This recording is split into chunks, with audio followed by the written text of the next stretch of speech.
So hey guys, how are you all? Welcome to. So we are back with a brand new movie on what if Naruto was got very large harem but lost hidden village movie. But before we start, be sure to subscribe to our channel and like this video. Now let's begin the story. The man adjusted his headband. There were a lot of people in this world, most he had never met, many he likely would never meet. Few gave him the notion to be intimidated. But this woman? Yeah, she could be absolutely frightful. I don't know, he said, because he didn't know. He stuck his hands in his pockets. Posture, expression, voice tone. They spoke indifference. He's alive. It was mostly exponential luck, but we can't complain. She was kneading her forehead, skewing the diadem shape located in her central brow. He considered taking a step back. She kept a cool head, but in particular moods was rather volatile.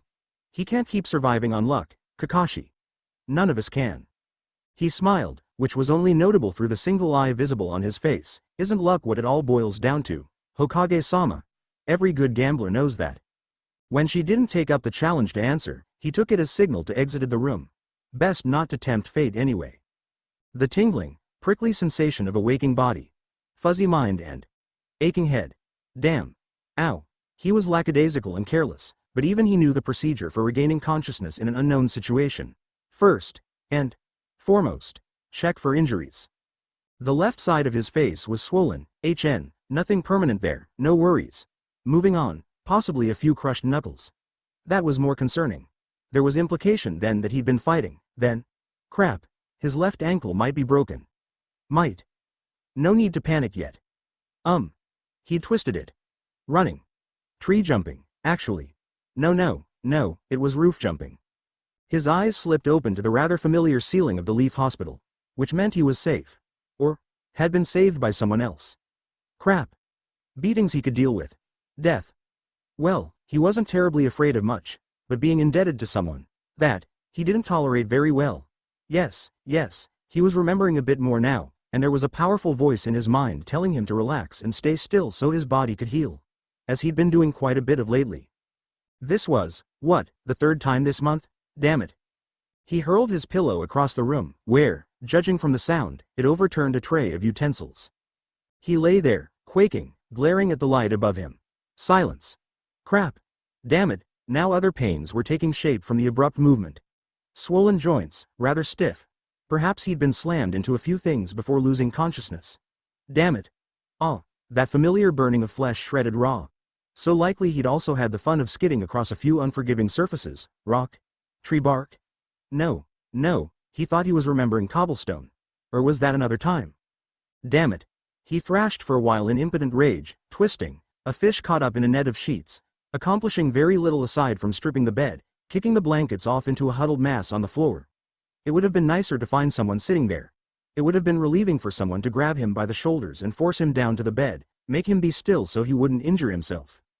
No one was there, of course. There were things to be done, missions to fulfill, trades to trade, orders to be given and obeyed. For a short time, even the gen and apprentice groups had been disbanded to free up individuals for missions. Forces were spread thin. There wasn't time to visit a single lonely kid in a hospital. His friends probably didn't even know he was here, right? Of the few people he was going to tentatively label friends, anyway. It was possible. Sakura was in the next town over. The hotel district of the Hidden Leaf Village. He thought she'd said that. And surely his senseis Iruka and Kakashi were out and about on some important errand. Jiraiya wouldn't have come either way, being repelled by public places altogether, selfish bastard. And Sasuke was likely still mad at him, prone to grudges as he was. For whatever reason. They had run into each other a few times since the fight on the hospital roof, but the other had showed no feigned attempts at hospitality. The treatment was reciprocated. Damn.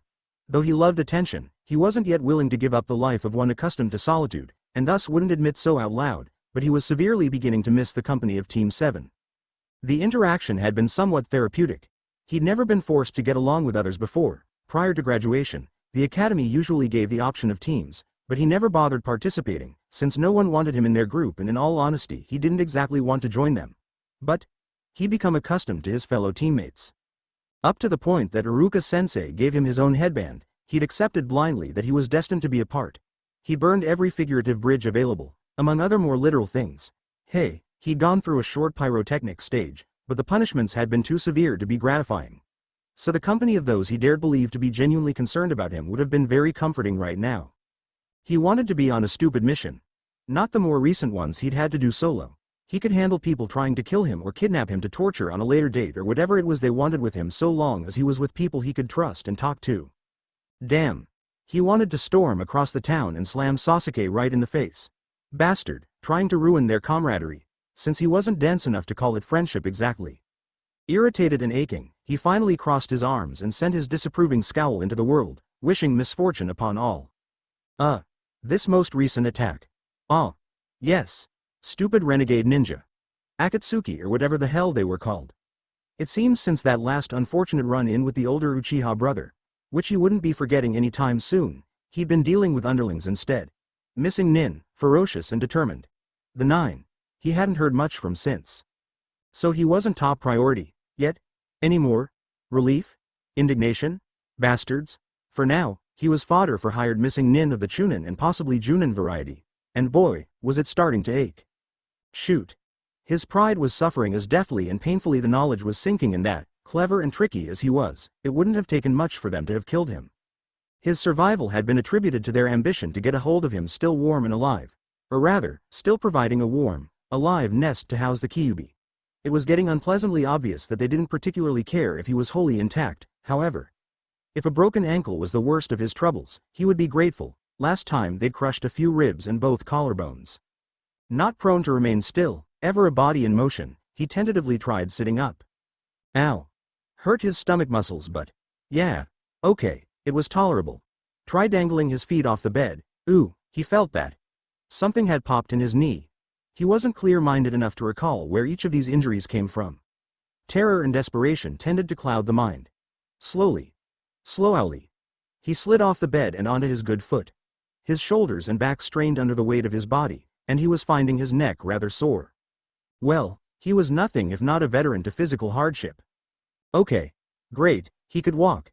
Maybe the ankle wasn't broken after all, either way, it was well wrapped. So he was mobile. He needed to go exploring. Screw sitting here and waiting for someone to come and tell him what happened. They never told him everything anyway, neglectful bastards. Limping. Ow, shit. Limping. Out the door, down he hall, down a flight of stairs, another hall, possibly a little lost, thoughts jumbled. There. Voices. Someone who could fill him in, yes.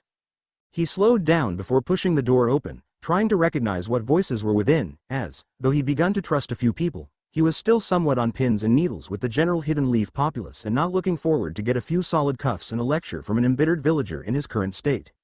Oh. There was Iruka-sensei's voice. That man above all others he would follow like a sheep and trust entirely with his life and safety. But still he held back. There was tension in his former instructor's tone. Tension tempered by a pinched tone of respect. As dear as the man was, he was only a Chunin, a young one, and thus had a good few superiors to defer to. He held his breath and pressed his ear to the door. There were many people in the room and all of their voices were overlapping, and somewhat hushed. Complete statements were hard to make out. And know for certain it was the Akatsuki. The issue isn't who it is, it's what do they want with. Whether he's a boy or not doesn't matter, if they do get a hold of him and harness the power of the Kyuubi. It's a valid point, perhaps it was sentimental folly that he's been allowed to live. Should all lower your tone. This is a private, not really interested in who is at fault.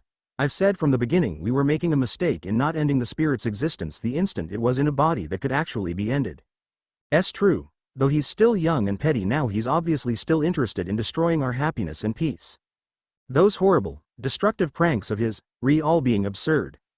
Painted obscenities on the wall of my bathhouse.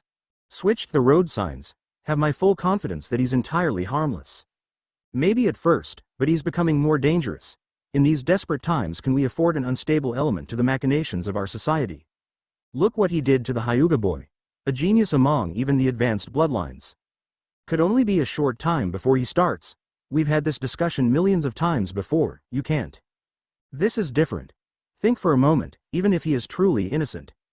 Do you think they will do to him if they catch him? They'll try every means possible to remove that seal. One small body can't take a series of anti-seals, plus they'll likely try adding a few of their own for safety. Worse than torture. His mind and body would be ripped to shreds. Couldn't it be more humane to simply, a hand clamped down on his shoulder, another quickly covering his mouth firmly to prevent the startled yelp forthcoming?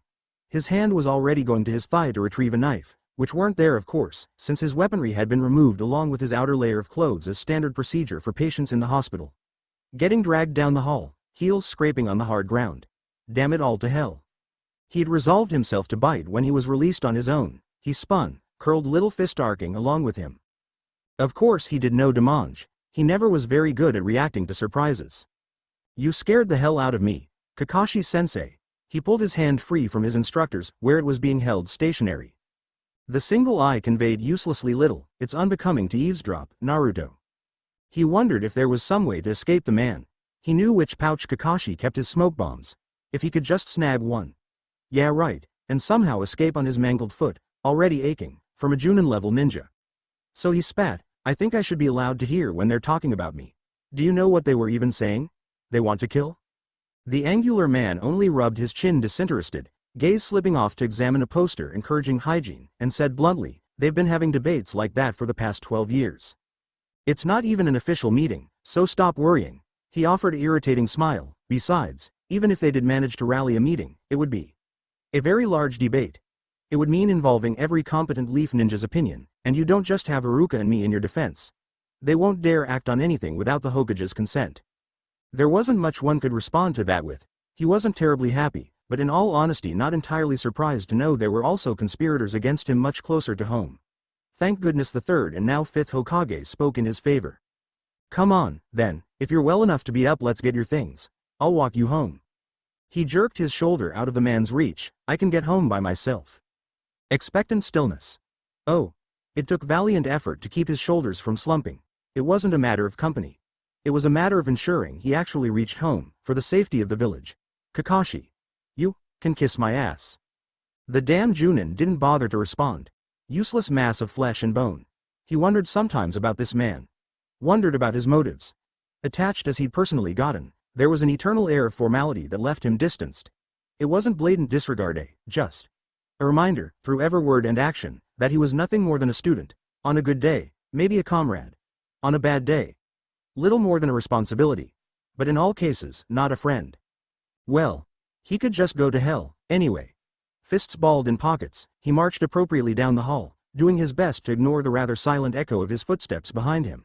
He would have muttered but didn't want to open an invitation for his escort to try talking to him. Crap. Through the trees, at rapid speed. Higher, above the branches, sailing through the air, now. Up, up, until it's all a long field of broccoli below. Faster, still. Breaking all known records of traveling the earth, and then still within the life-giving reach of the atmosphere. Land and water rush by, for miles and miles. Finally, far beyond the lush reach of the hidden leaf shinobi, over a chain of mountains that form a natural barrier against potential rain, is spread a vast, wide desert of sun-bleached sand. Perhaps at one time it had been a sea, leaving behind a glittering of salt that burns the eyes of an ill-preparted traveler. The terrain changes little as it whips by, the endless rise and fall of unforgiving dunes until there. A large, abrasive stony wall of cliffs. Scale the outside and stop before you plummet to your death. Look down at a very sudden, devastating drop. It's a naturally made wall, and nestled deep down, as far as the eye can see, partially protected by the rocky shade for most of the day, is the colony of those hidden in the sand. A more gradual descent down the inner slope, where long series of stairs have been carved, archers could stand along the rugged wall and easily pick off approaching attackers. Lazily drift by over the clay rooftops of the dwelling. Look there. A well, with a thick lid to pull over it when the sun hits its scorching zenith. The village, warped in vision by the heat rising from the streets, looks abandoned. Most have retreated indoors for this excruciating portion of the day. A dog, its flanks hot, lays on its side in the meager shade of a house. Travel these forsaken streets, hearing snatches of lazy voices drifting through windows thrown vainly open, hoping to coax a breeze inside. At the center of the village now, a tall structure, pillars supporting its four corners. Here sits the new Kazekage, leader of the sand, and he is trembling. We have confirmed in every way possible.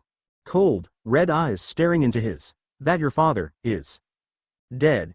Though he lacked eyebrows, the ridges where they would have occupied rose.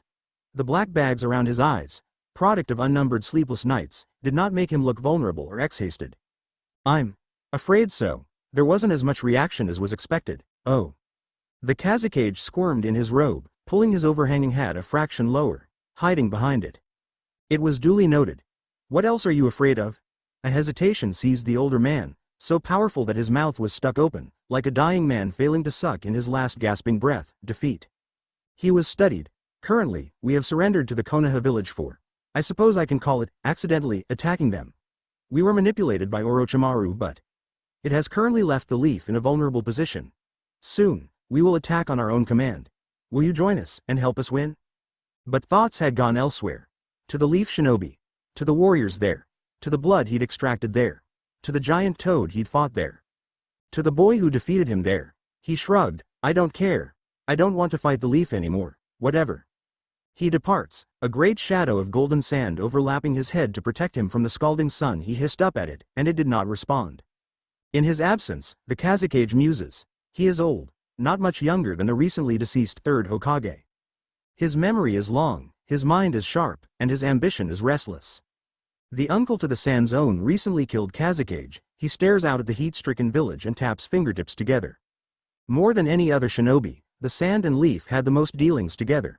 They had the most trade, the most shared resources and the most competition, and, though it had been difficult to keep up with the Leaf's inherent power, they were one of the only villages that continuously embraced and encouraged the growth of enhanced bloodlines. Those hidden in the leaves were also the village most notorious for bad luck. They were a closely knitted village of single-parent families. Orphans buried their siblings. A father is known to outlive 3 or 4 of his children. Look back for just a moment, over the long distance traveled to reach this secluded enclosure, back through the trees and look through a window with a view of the mountain bearing the 4 faces of the great Hokages. Sit inside the academy teacher Uruka's office and note a sparse series of photographs, their edges burned, suffering water damage, bent and folded. This is a man who not only lost his parents but also his childhood home, which had long ago collapsed under the great typhoon of the Kyuubi's tales. This man is not so significant. For 2 houses down is another man who lost a mother and 2 brothers to the same creature, only he also has lost 1 arm. Across the alley is a father who had 2 lungs punctured to save a daughter from a caving roof, caused by the same tragedy. Few were left untouched by the destruction of the creature, and the first few years after its disappearance were devoted to dragging the almost destroyed civilization out of poverty and despair. Out of times the few Junin left were all that stood between the hovering, vulture-like shadows of smaller, ambitious shinobi settlements looking to pick off competition. With their old generation nearly lost, pressure was placed upon the surviving children to excel, to train, to fight and become powerful. Sweltering heat. A dry, arid breeze, chapped lips like peeling pain. The Kazekage knows the situation of the Leaf Shinobi. He had been a spectator in the 3rd round of the Chunin exams, and he had seen the power of their barely graduated genin. These children were barely rookie class, and most did not even have a full year yet to get accustomed to being called ninja. They were 12, 13 years old.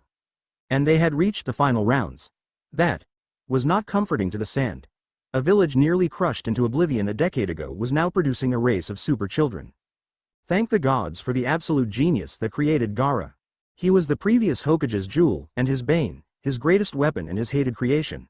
Not his son, not even his blood. Ceiling. The absolute power and absolute efficiency of the boy was soul-shattering. If only he were actually controllable. While retreating to an indoor area, the man was considering the creation of the monster boy. It was also been to compete. The rumors that the 4th Hokage had managed to seal a demon into an infant couldn't be left unchallenged after all. And if the Leaf could do it, so could the Sand. Had to keep up. First and foremost, always keep up. Well, once they had smashed their rivals, they could take the next few years dissecting the children to figure out just how they had gotten so powerful. To boil it down, what he disliked most about having a social life was letting people get away with things. A stranger he could ignore. A contemporary, he could deck full in the mouth. A superior he could sass. But a person he'd spent days in the presence of, they got away with things. The time spent with someone, for him at least, merited some sick obligation to tolerate their antics, even when you didn't want to. Even when you wanted to crawl into the knot of a tree and meet every curious face with a kunai to the eyeball. Just to piss him off, Kakashi insisted on putting a hand on his shoulder as he walked. What, to be supportive? Like hell. It was the touching that nettled him. Ill-accustomed as he was to the unfamiliar sensation of physical contact, and already somewhat humiliated about once again finding himself hospitalized. It was times like these that he could really stand to be hidden away in his stuffy little apartment. The lighting to the receptionist's desk was dim and useless. He carried his jacket slung over an arm. Wrapped inside was his headband. Over a shoulder he kept his belt and weapons pouch. It wasn't particularly heavy, but at the moment it was a little cumbersome. It was full of metal weaponry.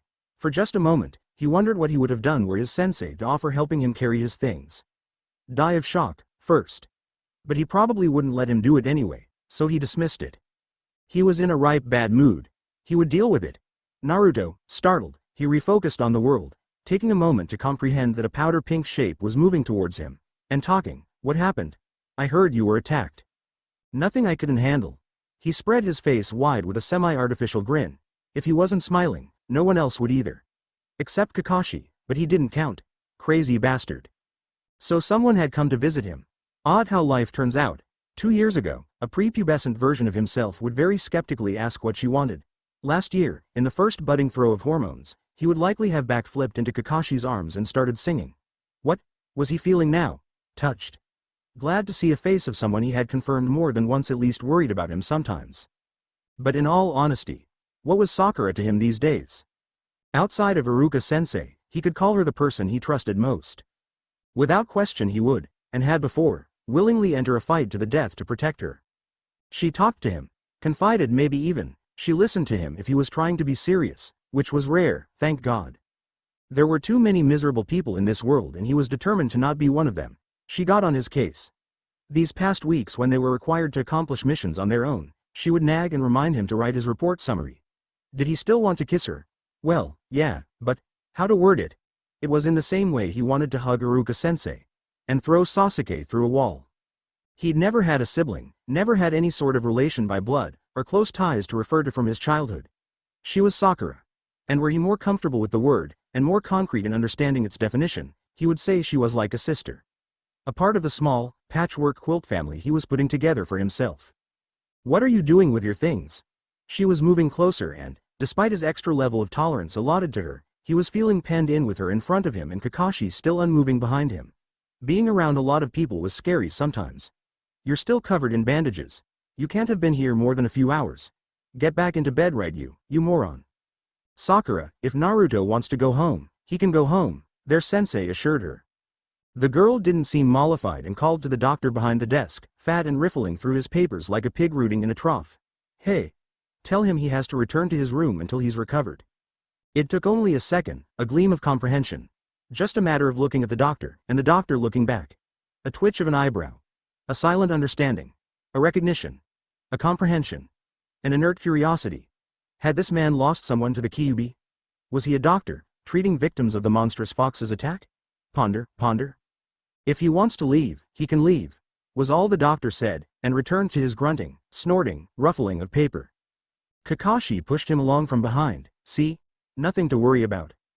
Thanks for trying to visit me, he called over his shoulder as he was ushered out. Hey, stop by later and tell me about the hotel district. The door was shut behind them. Now out in the open, to the friendly smells of a close living community, they walked in silence, and observed. It was night, and the stars and moon cast more than enough light to see by, and the larger streets had lampposts to guide the way. Most of the town had been repaired from the battle with Orochimaru and his allies. The bodies had all been buried within the first week, once they had been identified and claimed by grieving families. It was times like these he felt both regret and relief that he would never have to identify the body of a brother, an aunt, a grandfather. Loss was part of what being a shinobi was all about, and this was not the first, the last nor the greatest loss of life the Hidden Leaf had suffered. Though perhaps the battle with the Kyuubi had the largest body count to date. The majority of property damage had been patched up with strips of sheet metal and the broken windows at least had boards over them. Supplies were slower in coming these days. Already the neighboring towns were skeptical in getting involved with shinobi on the potential edge of war. There were still deep pockets in the streets, where maybe exploding notes had detonated, or perhaps a skilled Junin had done some impressive feat with a good portion of chakra. The towering walls of the buildings ran in asymmetrical directions. Streets made little impact to a people accustomed to leaping from one rooftop to another. Not wanting to expand the boundaries of the Great Wall surrounding the village, the natives were quite content building upward, in whatever direction they could, and not often in a tidy way. Alleys ran for miles sometimes, only to stop at a splintery wooden wall. Some slender walkways narrowed out until only the residents of slighter stature could glide through sideways, an amenity he was still able to enjoy. There were many stripes of shadow on the ground as different levels of elevated paths, sometimes just planks of wood, allowed villagers to travel across the street without having to set foot on the dirt. Unlike the neighboring commercial districts, it was more silent here. Ninja moved with stealth by instinct, and habitually watched their surroundings, more so than ever now, In these darker days, children were kept indoors at night. Some even during the day. With the academy temporarily closed to free up instructors for missions, parents were now pressed to homeschool. To keep even the youngest prepared. Just in case. Always just in case. In the distance he saw the top-heavy building where he lived. On a blustery day, it looked like it was on the eternal edge of blowing over. His back patio was precariously suspended by randomly placed pipes and planks of wood. He would know. He'd built it himself a few years back, after begging permission from the landlord.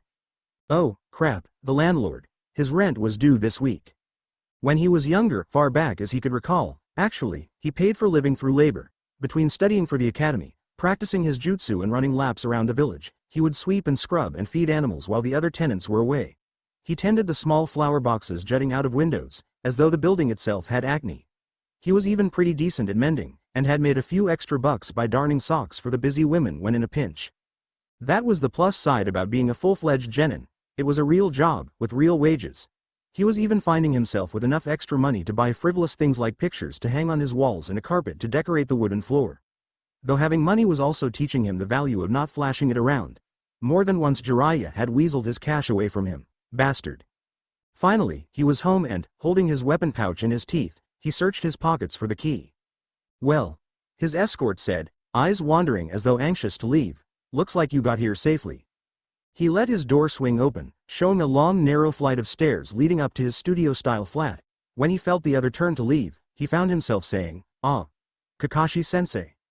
The man paused.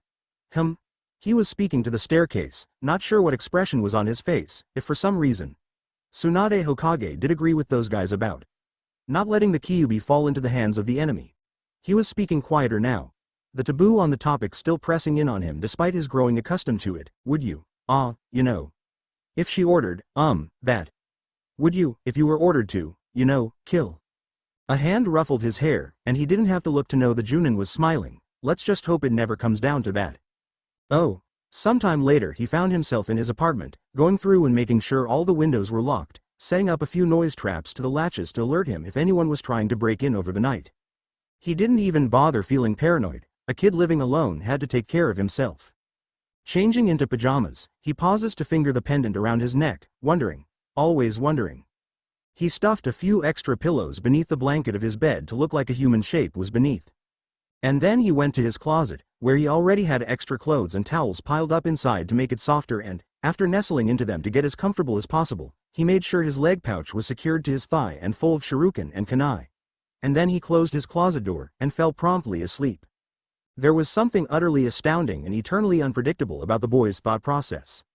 It was the only explanation for it. The only plausible reason a Junin and two Chunin could fail to capture a rather pathetic, ill-trained, terrified and rather young genin brat. He was mindlessly unobservant, which should have made him easy to subdue. Somehow, it didn't work like that. His skeptical temperament had leveled out his obliviousness. Though he failed to notice a group of 3 men watching him from the table to his right, close enough they could have touched his elbow, grabbed his cheek, he had the mental conditioning to instantly spring off and away at the cue of a single blatantly intentional step in his direction. And he wasn't just fast, he was little, less wind resistance. Could fit through tighter alleys. To have him suddenly take off across the rooftops of the familiar environment of his home, it was akin to standing in a field and watching a single horsefly hover like a spot of reflected light in front of you, so close you had to go cross-eyed to even fully register it, but nearly impossible to successfully swat. And the winding chases he could lead. His demon lent him endurance, and his fear lent him desperation, and his years of trickery lent him experience in running from repercussion. Not too proud to drop to all fours in closed-in areas. Not beneath long series of transformations, first replicating shadows, and then each one taking on the form of a different person. That was something no one had warned them about. Bunshin no jutsu they could handle. It was elementary, an intangible replication can't do much. But Cage Bunshin. Each clone, each with a portion of mind to itself. They did not have to be within sight of their creator. They were true, living creatures. And they could perform jutsu of their own, with enough chakra. More than once a clone was mistakenly pursued, transforming first into a woman, and then a man, and then a rabbit, and then a stone. And, out of breath, irate, frustrated, when finally it looked like the boy was tiring. Poof. It had taken hours of haggard pursuit, heading for the fish shop, going in, damn, it was only another shadow replication. The pat-pat-pat as sandaled feet scurried over the rusted metal roofing. Out the window, after him, from roof to roof, ricochet off a lamppost, bursting through a stranger's window, darting through their house, a foreign living room, a bathroom, where the window too small to fit a full-grown man's shoulders through.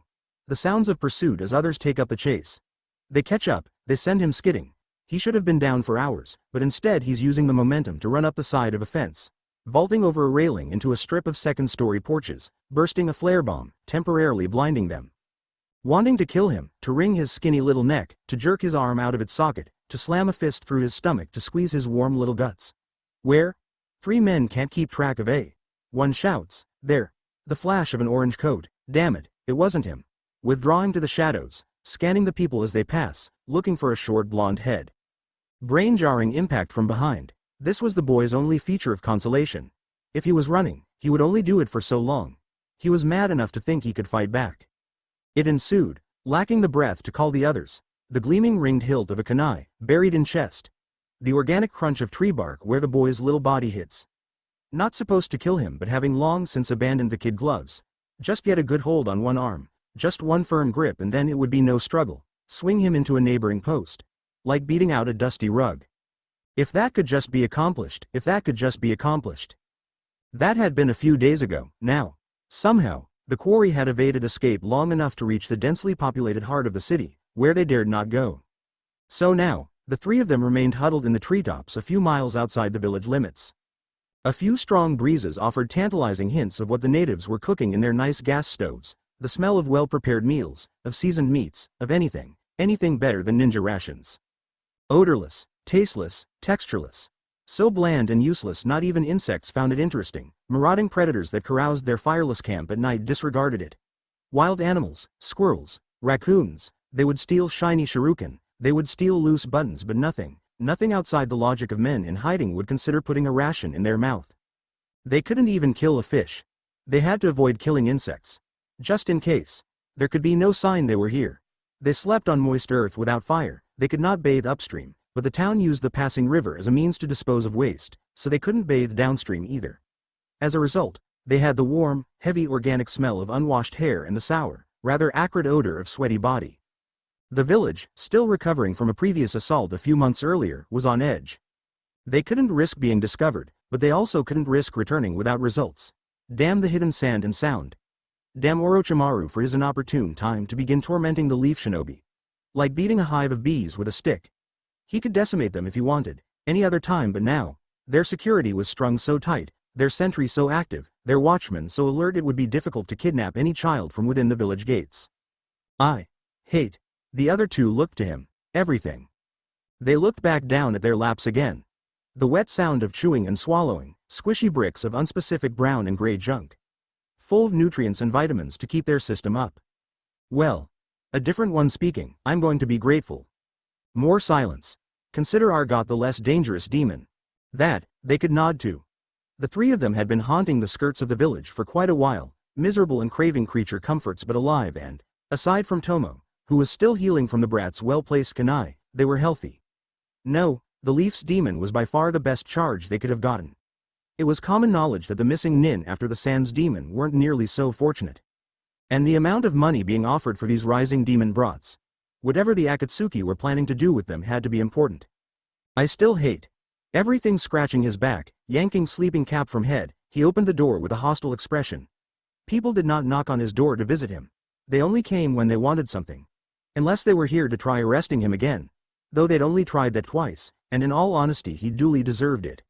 Sleep slurred and surly, he had not a formal bone in his little body. What you want? The sour, uncompromising expression he met could have been his twin, ungrateful as always. I brought your next mission. It wasn't a matter of crankiness. It wasn't a matter of misfortune or unforeseen circumstances. Shikamaru was indiscriminately unwarm to every man, woman and child. Oh, here was another hard part about having to interact with others, a part no one had been in the place to teach him. The art of manners. Thanks. TCH. The taller boy looked off down the stairs and scowled. It would only be a matter of years before his grimacing started to make permanent puckers between his eyebrows. I'm calling the other genin together this afternoon to discuss our village's problems. I guess you should come, too. Eyebrows raising. I mean, you seem pretty involved with Jiraiya and that woman Hokage we've got. Maybe you can tell us something.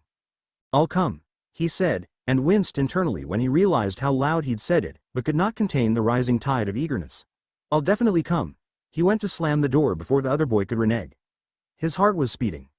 His former classmates would never have wanted him around prior to the Chunin exams. Even if he hadn't passed, it seemed to have opened their eyes. Naruto. He peered back out the door, looking somewhat hostile now. So help him if that kid said, "Psych," or, "Just kidding," he was going to knock his teeth in. A bundle of envelopes and scrolls was held out. "Your mission? I picked up the rest of your mail, too. Show up at the academy training grounds around 3. We can figure out where to go from there." Quickly, the papers were snagged and the door slammed. Ungrateful bastard. The door opened just a crack, and, "Thanks, thank you, you won't regret it." Slammed a second time. Hands in pockets, slack posture unbecoming of a ninja, the boy slumped back down the stairs, murmuring, "Weirdo." On the other side of the door, flannel shirt flying through the air. Pants gliding in another. In his teeth were clamped mail and mission, and going cross-eyed he tried figuring out everything he'd received. He recognized one stamp from the electric company. Crap, had he forgotten to pay the bill again? When cash was short, electricity was the first to be neglected. He had candles situated throughout the house in preparation if they shut out his lights again. He'd already taken care of the plumbing, and after this mission he should be able to make the rent, so long as he completed it today. There wouldn't be time to send it, he'd have to personally deliver the money to the landlord with an apology. Hopping on one foot, he pulled on his 2 loose pants. They'd have to fit him for a few more years. He hated buying new clothes, and his years of darning socks loaned him a knack for mending his own limited wardrobe. Pacing to his kitchenette, he leafed through the other envelopes. Junk, advertisements, more junk. Damn, the hospital was quick to send its bill. This really fouled his mood. He hated hospital bills the most, because if you didn't pay them on time the powers that be could drag your ass to court and, since he couldn't afford a lawyer, he would really be screwed. He restrained himself from ripping the paper to shreds. Good thing he'd left last night. The charge for overnight bills would likely be astronomical. Fortunately for him, all hospitalizations of participating delegates during the Chunin exams were paid for by the academy. Score 1 for having beat the system. Oh well. He'd get by somehow. Maybe he could hawk some furniture, do a little spring cleaning. Surely there was something he owned that other people wanted, and nothing outside of the pendant old lady Tsunade had given him was beneath him trying to sell. Last of all, he tied on his precious Hide headband, the very one Iruka-sensei had given him. Wow, it felt like forever ago. It was a little scuffed, but he was reading up on how to polish them correctly. He stared in the mirror and tried out a few faces, intimidating, aggressive, sympathetic, stoic, and none of them felt right on his face. He struggled for a moment before deciding he was just fine as he was. He was Naruto, and he was going to eat this world alive. Just after he had some breakfast. Not particularly in the mood for ramen, it just wasn't a morning food. He toasted a bagel and as he spread on rather crumbly cream cheese he slipped open his mission scroll and scanned it. Again he was aware of a rather stark comparison with how he had once been. Here, he found a C-rank mission, and he didn't even bat an eye. With the village currently being short on men, all of last year's genin were being utilized for more advanced tasks these days. They had proven their competence in the Chunin exam, and their ability to deal with most situations. Subsequently, the upper-class trainees still in the academy were temporarily being promoted to genin, so long as they could pass all the required field tests, to take care of the D-rank missions for now. Lucky bastards. At least they still weren't allowed to wear real leaf headbands yet, they were only given patches. A C rank was also good, in that they paid more money. He really needed money right now. He scanned the details, grinning. Leg man? Piece of cake. The village in question was only a few miles away, and these tasks involved little more than delivering one message after another across town. Speed was no problem for a spry shinobi, who could leap rooftops in a single bound. Sometimes just sitting around and waiting for one man to write his reply so it could be delivered. It also often involved tips, to ensure good relations. That was always a bonus. And regular villages were a treat to visit anyway, for a kid who'd never been taken on vacation before. As Ninja went, he was often clumsy and rather loud.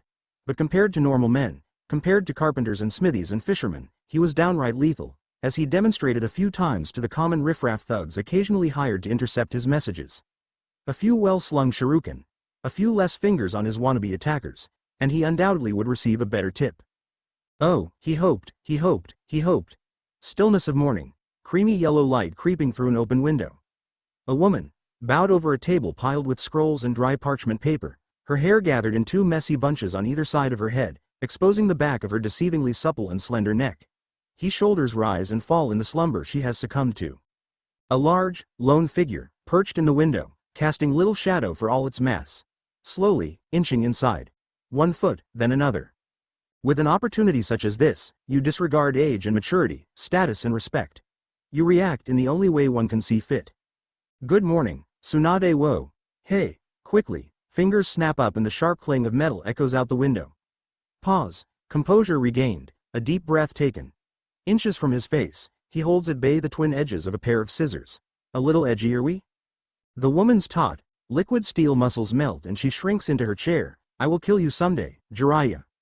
He shifts out of the way so she can push her chair away from the table and stand up, jerking her body one way then another to crack her back. He grimaces, I'd like to see you try. The woman, however, is not prone to reply when she doesn't see fit, and instead looses her hair to comb her fingers through it. He is watching her weary eyes, the droop of her mouth. Actually, I think you could use the exercise. Half of her face covered by a frozen stream of blonde, she shoots him a look that could run blood cold in veins. Mind your own business, lech. There's my flat-chested tomboy, he grins. No one else would have gotten away with it. No one else could have had a validated reason to say it, as well endowed of a woman was. But he is uneasy, and looking over the cluttered desk. Do you sleep up here every night? In her mouth, she grips a ribbon, her arms behind her head tying her hair back again. It looked little better than it had before her grooming, if I sleep at all. There are too many wolves at our gate. I have to be awake at all times to keep them at bay. How strange it would be to see the two of them, him, a good 2 feet taller than her, both with their hair nearly to their knees, with stern, amused, angry and detached expressions. They didn't want to be here, really. They also couldn't be anywhere else. Of the Sannin, the three, these are the two that were loyal. He raises a large thumb to his mouth, licks it, and rubs it against her nose. What the hell are you doing? She draws away, wiping and grimacing, spiting. She could easily break a few of his bones, and he smiles, you have something on your face. The black, spotty freckling of ink. The unfortunate part of writing ceremonious scrolls with powerful seals to deter tampering was that most had to be written through the feather of one exotic bird or another. Give her a modern calligraphy pen any day. Crazy bastard. In a rather unladylike fashion, she flops into her chair, and rubs at her face. In his presence and his presence alone, she isn't concerned about her beauty, her flesh. And it is he alone that fails to see her for her slender waist, her doll-like face, her round, half-covered breasts, as alluring as such features normally strike him. They'd simply seen it all before. They had been there and done that so many times that even childhood rivalry couldn't keep the trend going. Alone in each other's presence, they became androgynous, bodiless, boneless beings, with no timbre of voice save intention, with no tangible acknowledgement save living matter against living matter. Though having spit on one's nose is still icky. A Hokage can't confide in her subordinates, he says, hunkering down on the ground, fingers lacing. So tell a wandering author, a man of no circumstances, what is going on in the Konoha village. Watching the world through the bars of her fingers, all right, then. You'll regret offering. Her eyes close. Something in the skin was sallow. Her eyes were the same, and her face and her hair, but it sagged with age. I don't know what we're going to do. I just got word back from the water country. They do not want to become allies with us. They say they want to remain neutral. That they do not want to get involved in foreign shinobi disputes. He does not reply. Her knuckles are more visible, the tendons holding her hand bones together are more apparent. Little purple and blue rivers under his tissue paper skin. Jiraiya, they were our last hope.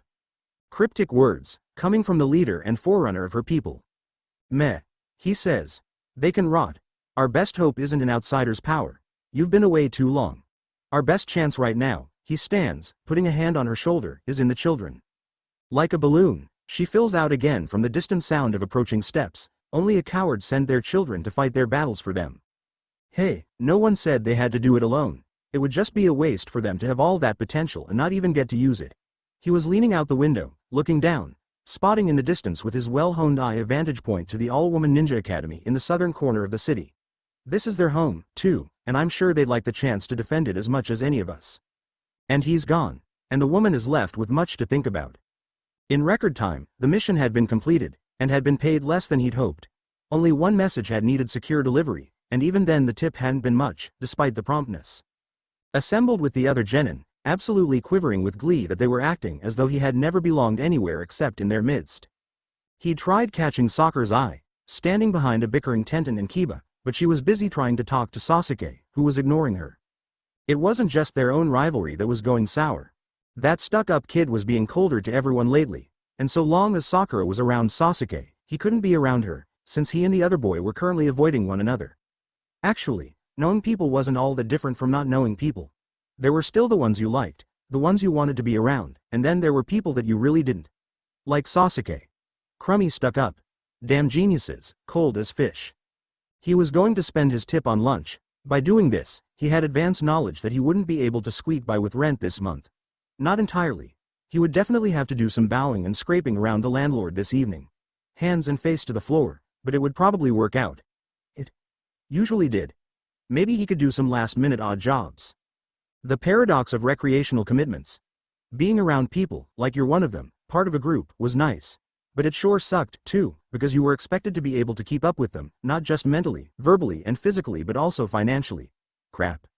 A short walk later they were indoors, surrounded by the smell of hot noodles, hot fire, hot water and, well, some pretty hot waitresses, even if they did give him some pretty foul looks.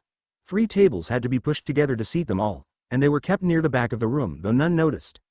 Though shinobi, though trained from a young age, though mature and having faced extreme pains and crucial, life-threatening situations, though living on the brink of war, children can still be children. And unsupervised children can be chaotic when hungry. For a short time, there was no rank, no consideration of person. They ordered some duck, with leeks and water chestnuts, fresh strawberries. Oh, I'll have some with cream. 4, no, 5, I want 5, only could I have the beef taken out? I don't really want. A busboy, man, actually, well into his prime, stops by to disperse glasses of water. Elbows out of the way, could I get mine without ice? Oh, hey, you forgot Naruto's drink. Nah, forget it, I'm not thirsty anyway. Don't know, could I get just a half serving? It commenced thus for the first 20 minutes of the stay, until no more talking could be done with matter pressed contentedly between their teeth. Many had skipped breakfast that morning. Many had gone a few days without a large meal, with the stress of parents pushing them, encouraging them to get up, train, study, practice jutsu, run laps, be prepared, always prepared. Under the table, he was fingering his coin pouch with concern. Leaning across the table, hey, anyone want to give me their next mission? Got any right now? I'm free, so I could do them this evening, no sweat, looking up and down the table eagerly, hopefully. Sakura, too used to him, shut him down, quit showing off, Naruto. Geez, you're always so hyper. You got me all wrong, he said, trying for a pacifying smile, I just need the money.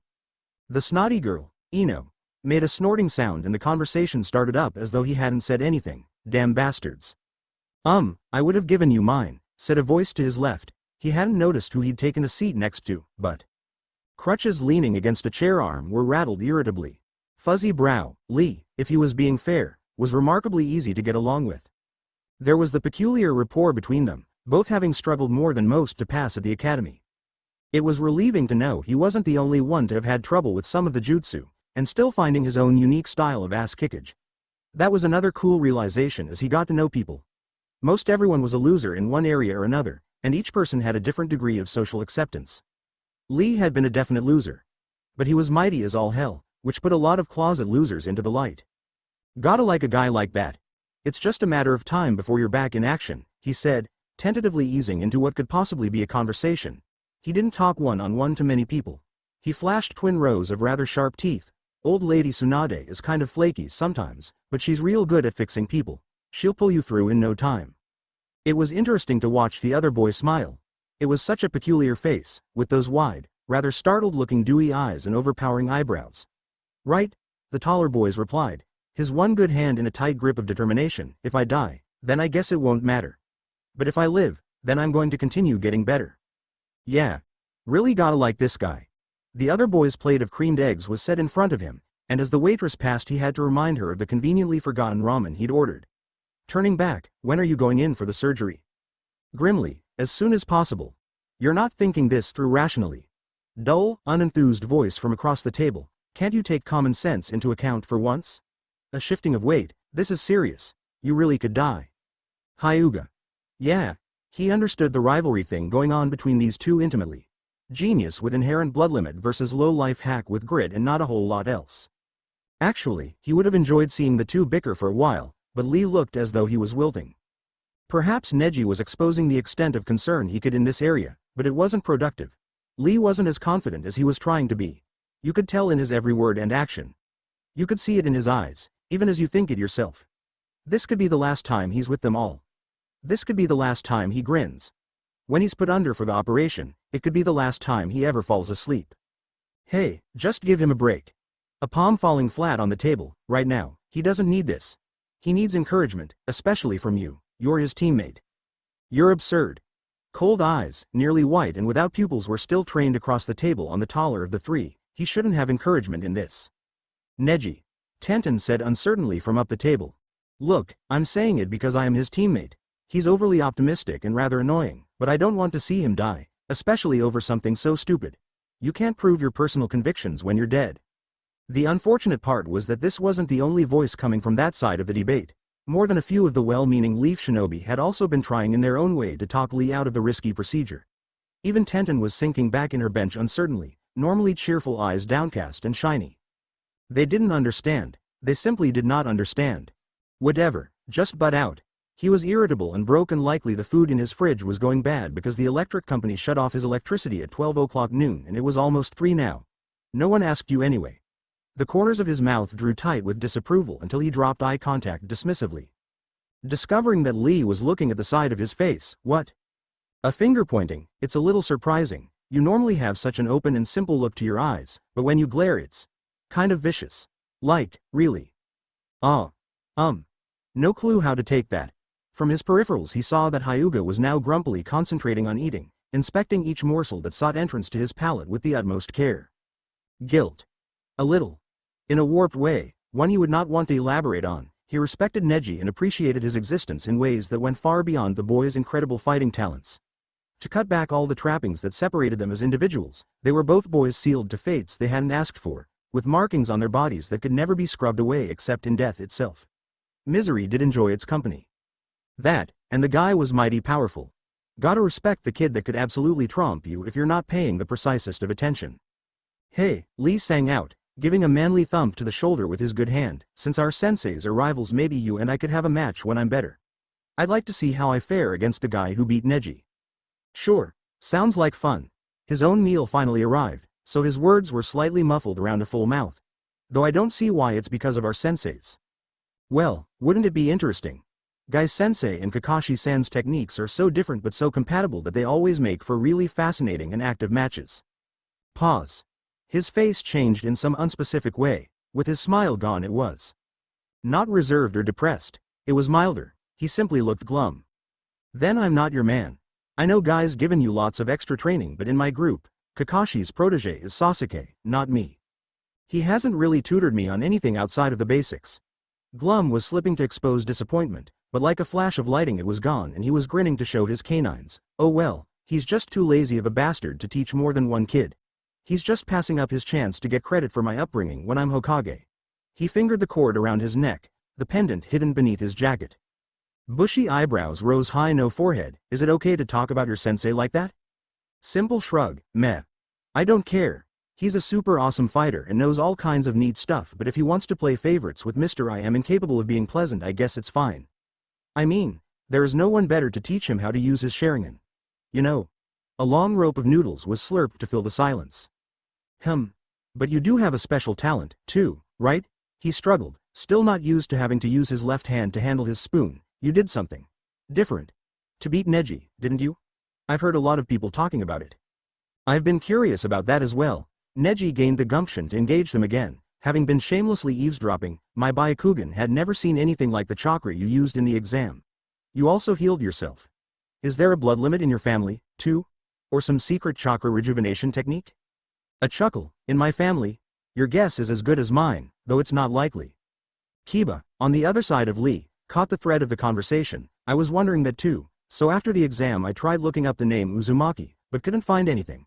My folks are kinda history buffs, but they didn't have anything to say when I asked them about it, either. Wow. It was a very peculiar, somewhat flattering sensation to find yourself the object of curiosity, and a little unnerving, and made him a little suspicious, too. He flicked a wrist playfully. Well, yeah, the name Uzumaki is kind of fictitious. I don't belong to any family that I've ever known of, so. Well, now that I think about it, I guess someone must have made my name up when I was little. He nudged his headband with the heel of his palm and winked. That's why I gotta be the best ninja ever. I'm the first and only representative to the entire Uzumaki clan. He realized a lot of the table had gotten quiet. For most of their lives, Naruto had been infamous as not only one of the least successful students from the academy but the biggest prankster in the village. Aside from that, there had been another recognition or thought to his antics. But since defeating one of the village's most powerful rookies, curiosity had developed, and then surprise, as they realized in his own bizarre and unexpected way, this boy was mysterious. Well, Lee finally said, that's a real positive way to look at it. And, thankfully, that was as far as that string went as Ino began to recall an amusing anecdote from her family's floral shop, to which someone mentioned businesses in general, commercially and locally. They broke off into individual discussions of economy and the ratio of supply and demand. Ramen was devoured and for once he was quite contented to sit there in silence and just experience being around people that shared mutual tolerance with him. It was kind of nice. Maybe it was beyond hope to gain the acceptance of the older generation, but now that he'd broken the ice he wasn't finding it difficult at all to fit into the already mismatched bunch of other youths. Eventually, one person's attention was drawn to the head of the table where Shikamaru had pushed his emptied plate back and stood up, waiting for them to realize the party had assembled for a larger reason than social recreation. A few others were noticing him, too. Gradually, after a few elbowings were handed out, the pre-adolescent clamor died down and, feeling rather mature and independent, they watched him, their Chunin superior, expectantly waiting for him to begin. Man. Maybe this was a bad idea, was the first thing he said, for his own benefit, and with it out of the way he was able to start addressing them. As Chunins go, I'm at the bottom of the information chain. Aside from the vest, I'm still essentially a genin. So. He put both hands on the tabletop and leaned over them. I don't have a clue what's really going on. A pause, during which a few people exchanged uncertain looks. I want to, though. And you all probably want to as well. I guess. That's why I wanted to get together. He seemed done, and leaned lazily, observing their reactions. Do you think we could go ask the Hokage? Sakura asked, looking left and right, and, hesitantly, at the dark shape of Sasuke at the end of the table. Tenten was eager to second the motion. Yeah, I'd like to meet her anyway. Naruto answered this with a tight grimace. She'd like to talk to us, I'm pretty sure, but I don't think she has time to see for it right now. His eyes darted around, a little unsure. Besides, there's no guarantee she'd be able to answer our questions anyway, Kiba chipped in, slipping strips of beef to the fuzzy muzzle poking out of the neck of his jacket. She hasn't exactly been Hokage for very long. Though Naruto ruffled, it was Neji who responded, NN. She's one of the three. I don't think the council would have cast her if she wasn't entirely capable of the position. Orochimaru was one of the three, too. Shino, silent until now, finally deigned to contribute. Don't compare Tsunade-sama to that black snake, Tenten jutted her chin aggressively. Lee added, for my part, I trust her, but I don't think any of us know enough yet to question her motives. Ino sighed loudly, her breath eventually forming the word, whatever. She pierced the length of the table sharply. This isn't getting us anywhere. What do we know, as of right now? Well, it's obvious the village is on high alert. Sakura started. I see Junin scouting the edges of the village, day and night.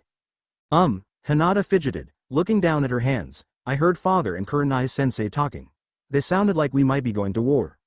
Shikamaru wrinkled his nose, eyes closed as he nodded once. That's also what my superiors have hinted at. He was seated now, elbows wrapping around the back of his chair. Geez. This is such a drag. Flexing his fingers with utter frustration, Lee asked, what are we going to do about this? What can we do? I don't know about you guys. Choji answered, staring down at the table, but my parents have already been increasing my training. Dad's been drilling my jutsu every chance he gets. Man, now that you mention it, same with us, Kiba added, and a yip from his jacket in agreeance. Ino and Sakura said at the same time, me, too. A few other people were nodding as well. The village is still undermanned, though, Sasuke murmured cryptically, his fingers interlaced in front of his face, elbows on table. What we do have, however, is very powerful, Neji rebutted, posture erect, hands in lap. Naruto grinned viciously, damn straight. A few less zealous agreements echoed him. Poking his meal as though he didn't trust it, Shino asked, who exactly are we expecting to be attacked by? The sound, Tenten said at the same time Sakura said, the sand. A pause. A few glances around. Naruto looked questioningly up the table at Sasuke, who narrowed his eyes and shook his head a fraction. No. With a grunt, Shikamaru went ahead and plunged in again. Okay, for the record I've been told that the sand has surrendered unconditionally. Though I would like to say it's comforting, they've been refusing requests for further peace talks. Another pause, longer and deeper and pushier. The sinking sensation that this was actually happening. That they were really having this conversation. A few were fidgeting nervously. Hinata had begun to chew at a thumbnail. Shoji was chewing at a more rapid pace. Akamaru was butting up against Kiba's chin. Shino's insects were creeping about anxiously under his coat. A sigh. Shikamaru prompted contribution again. Naruto. It's no secret you've been spending a lot of time with that Jiraiya, as well as that Hokage he's brought in. Have they let anything slip to you? Blinking, a little startled when all faces turned to him, he fiddled with his headband, trying to keep a fearless face. It's like you've all been saying, actually. Yeah, the sound is definitely against us, and Orochimaru is behind them. Faces grimed to varying degrees, depending on each's personal knowledge about that particular man, but one understanding was in all of their immediate memories. It was he that had cost them their previous Hokage. Actually, he was behind the Sans attack during the exams, too. He was posing as the Cage.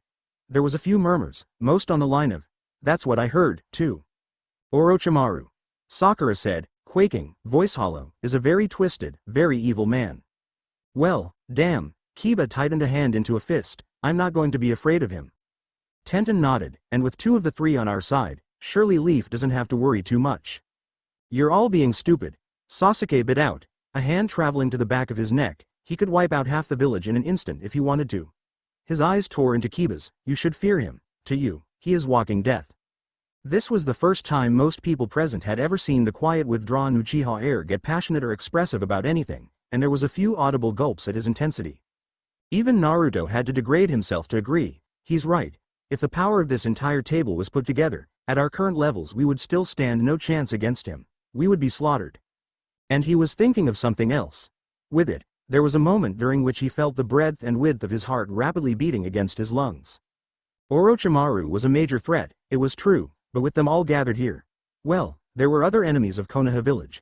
The news of the Akatsuki, for one, had also not become common knowledge yet, but because no one had taken the measure to spread such information, he wasn't sure if he was at liberty to mention it, along with other little facts. And there's something else. He again made significant eye contact with Sasuke, who shot him a very lethal glare. A few people looked back and forth between them. Sakura was twisting her napkin to shreds on her lap. There is another. Shut up, Naruto. Dead silence. God damn it, that was it. He'd had a bad enough day. He wasn't going to be treated like a subordinate in front of his contemporaries. Damn it. Sasuke, this is more important than your pride. All of the Junin already know, and most of the Chunin. It's not something that should be kept from. I'll make this simple for you, the other boy interrupted. If you don't shut up right now, I will attack you.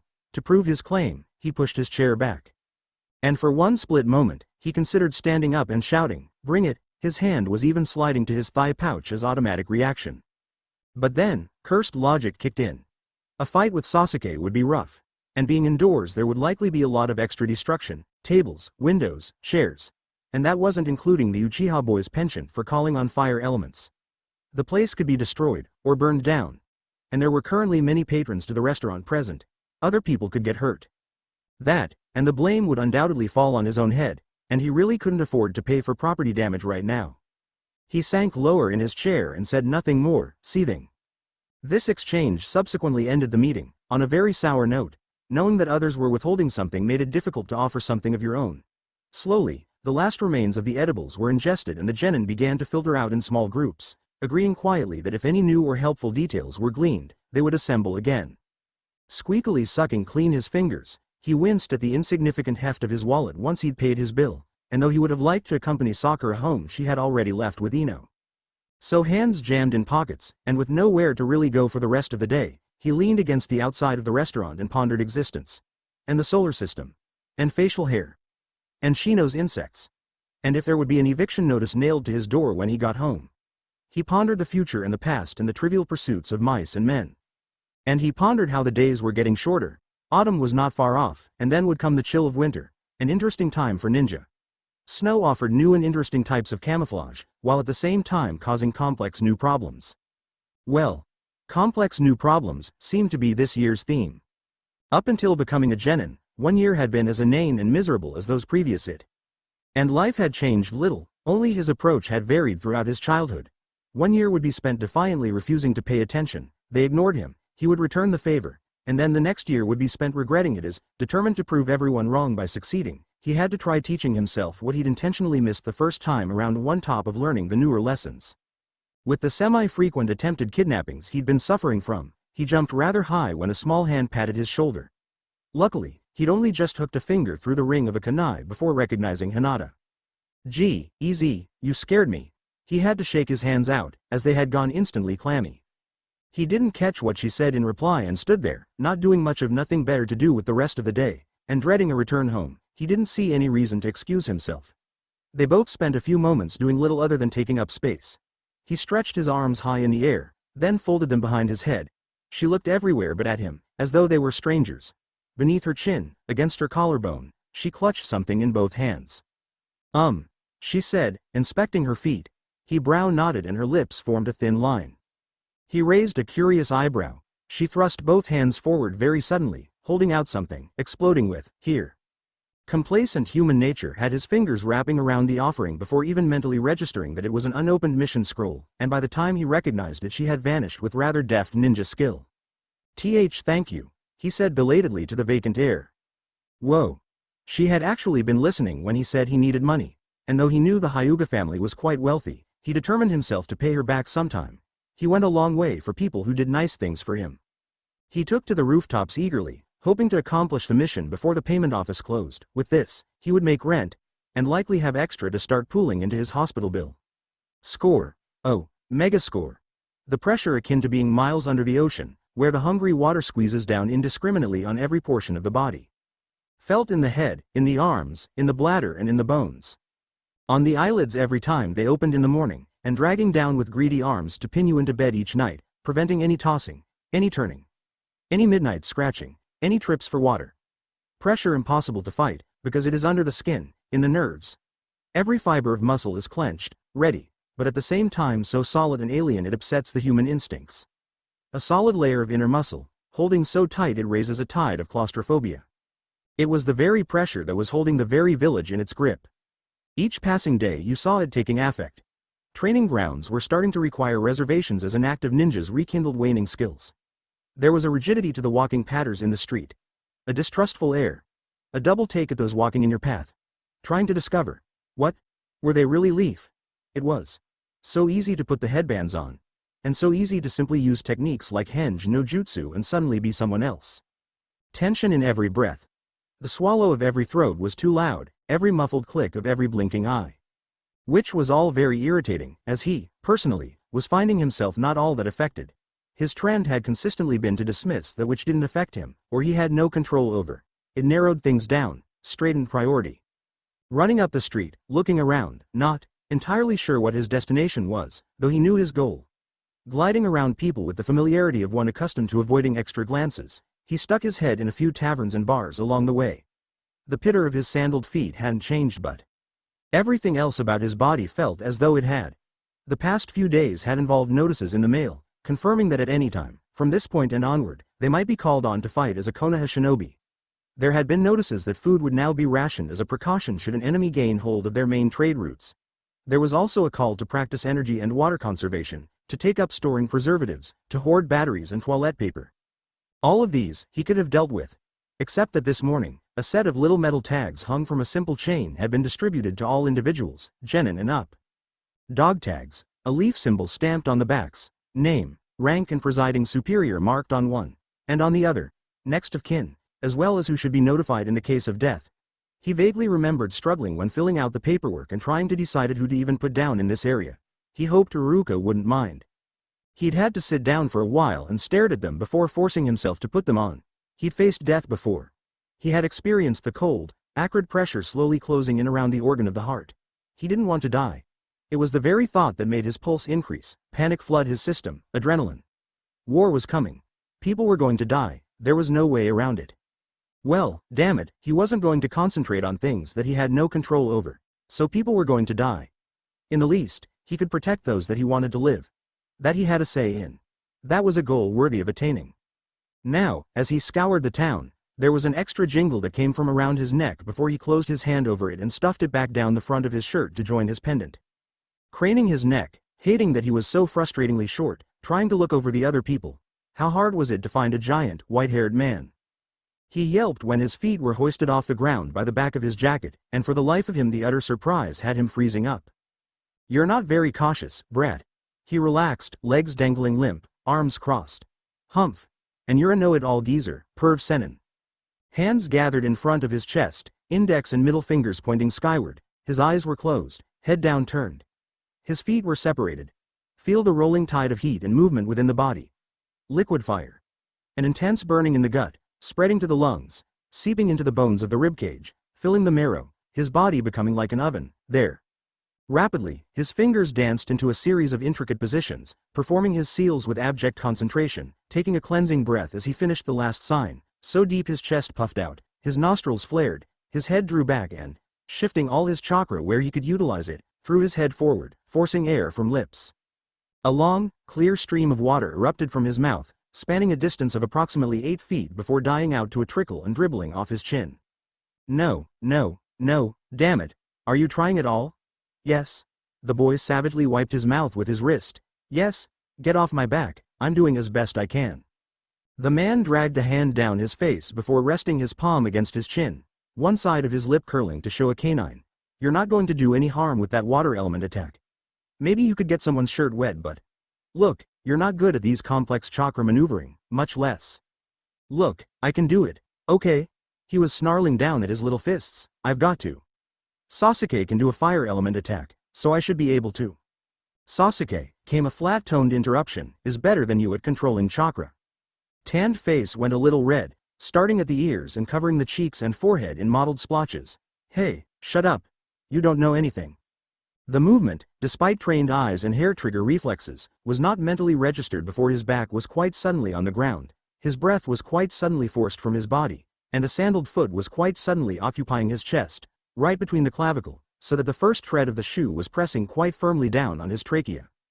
There was a series of rapid-fire blinking, so that his brain almost registered strobe light surroundings, and he squirmed and flailed until sneaky little spots began creeping around in his peripherals. I know, came a voice from the dark shape above him, everything, and if you want in on a little of my wealth of knowledge, be a little respectful. Geez.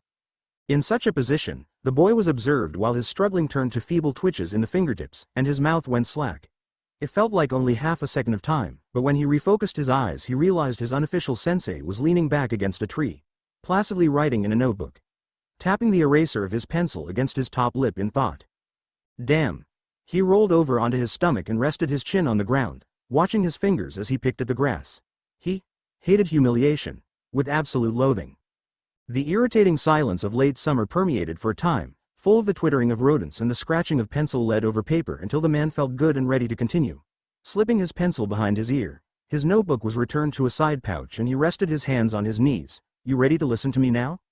The muffled response came from the inside of the boy's elbows, whatever. The man drummed his fingers lazily on his knees and inspected a thumbnail. I can wait all day. Age lends a man patience. Okay, fine. The boy rolled over and sat up, legs crossed, leaning forward. I'm listening. See me, I'm listening. The man sighed. The kid's stubbornness loaned him a great deal of determination when it was appropriately directed. But these past few weeks he was becoming progressively more difficult to deal with. Yes, things were growing more demanding for the village as a whole, and yes, there were more pressures and concerns closing in on the boy personally, but there really wasn't any excuse he was going to allow.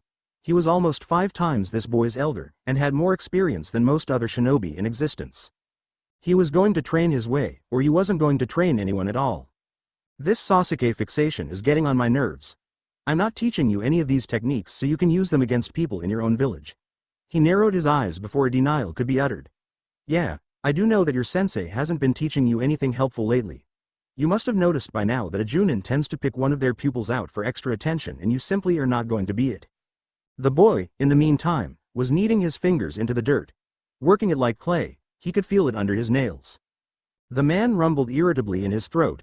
This approach wasn't working. Look, kid. You could do just about any technique you set your mind to, and you probably wouldn't even need an instructor for most of it. Right now, with the pressure being set on defending the village, your priority should be to control the Nine Tails, and call on its power in as quick of a means as possible. The answer was murmured, and replied with as few muscles moving as possible. I can already use it when I need a. Then there's nothing I can teach you for now. Said dismissively to the open sky. A blade of grass idly chewed. Go home and practice channeling it. Use an egg timer. Try to shorten the time it takes to summon it until you can call on it instantly. Then come back and see me. He got no response. He used a more curt tone, dismissed. Tish, was the only acknowledgement his instruction got, and the boy got up and walked away, head low between shoulders. He watched the little orange and blue shape grow smaller until it reached the edge of the clearing and leapt like a squirrel to the nearest branch, and was off. The both of them enjoyed the isolation of the forest for their exercises. They'd gotten some interesting looks before when training too close to the village, and a passerby happened to hear them conversing about harnessing the 9 tails. That was, possibly, one of the issues they were having the most difficulty with. So long as the boy was learning techniques, he was endlessly excited and eager, but he got snappy when the topic of Kyuubi was brought up too frequently. Rather irritable. Well, he may not be comfortable knowing such a beast was imprisoned within his body, but this again he wasn't allowing to be an excuse. It was just the source of a problem. No one, it seemed, had spent the time of working with Naruto privately when he was younger, to teach him how to manipulate his highly unique chakra. Only now was he beginning to correctly process it. It was no small wonder he had a hard time keeping up in school. Though a short attention span and inert stubbornness and refusal to cooperate were issues, these might have simply been byproducts of his original dysfunction.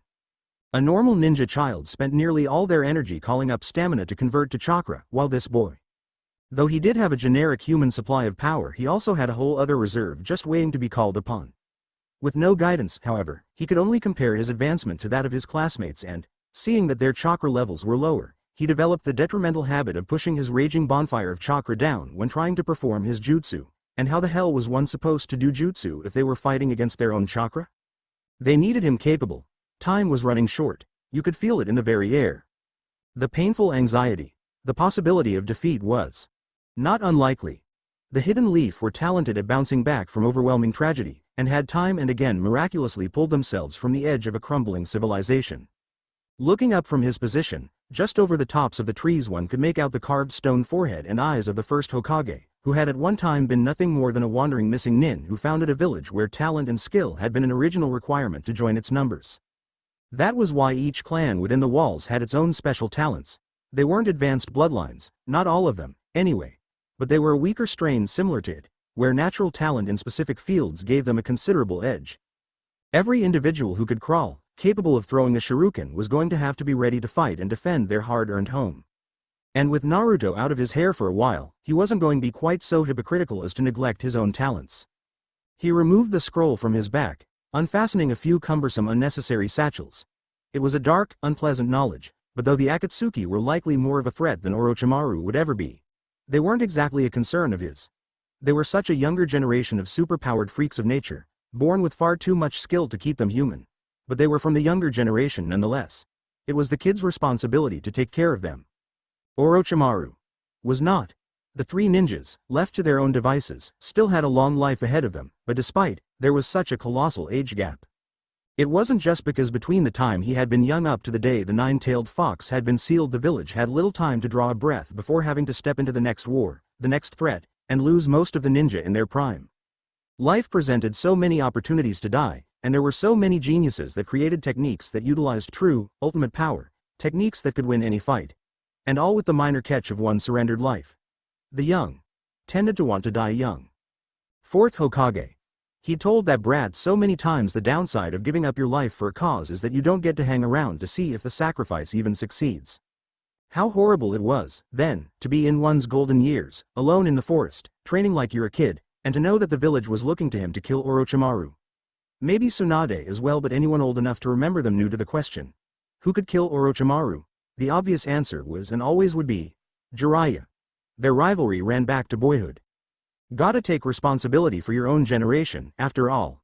Shaking hands, trembling fingers, weak and useless. It was as though they were frostbitten. They twitched and moved without command, yet the nerves connecting them to the brain were simply numb. And the only sensation within them was pain. Frostbite pain. Burning pain. Like gangrene. The eternal pain of death, each minute the knowledge one's vital limbs are simply necromantic and forgetting to rot.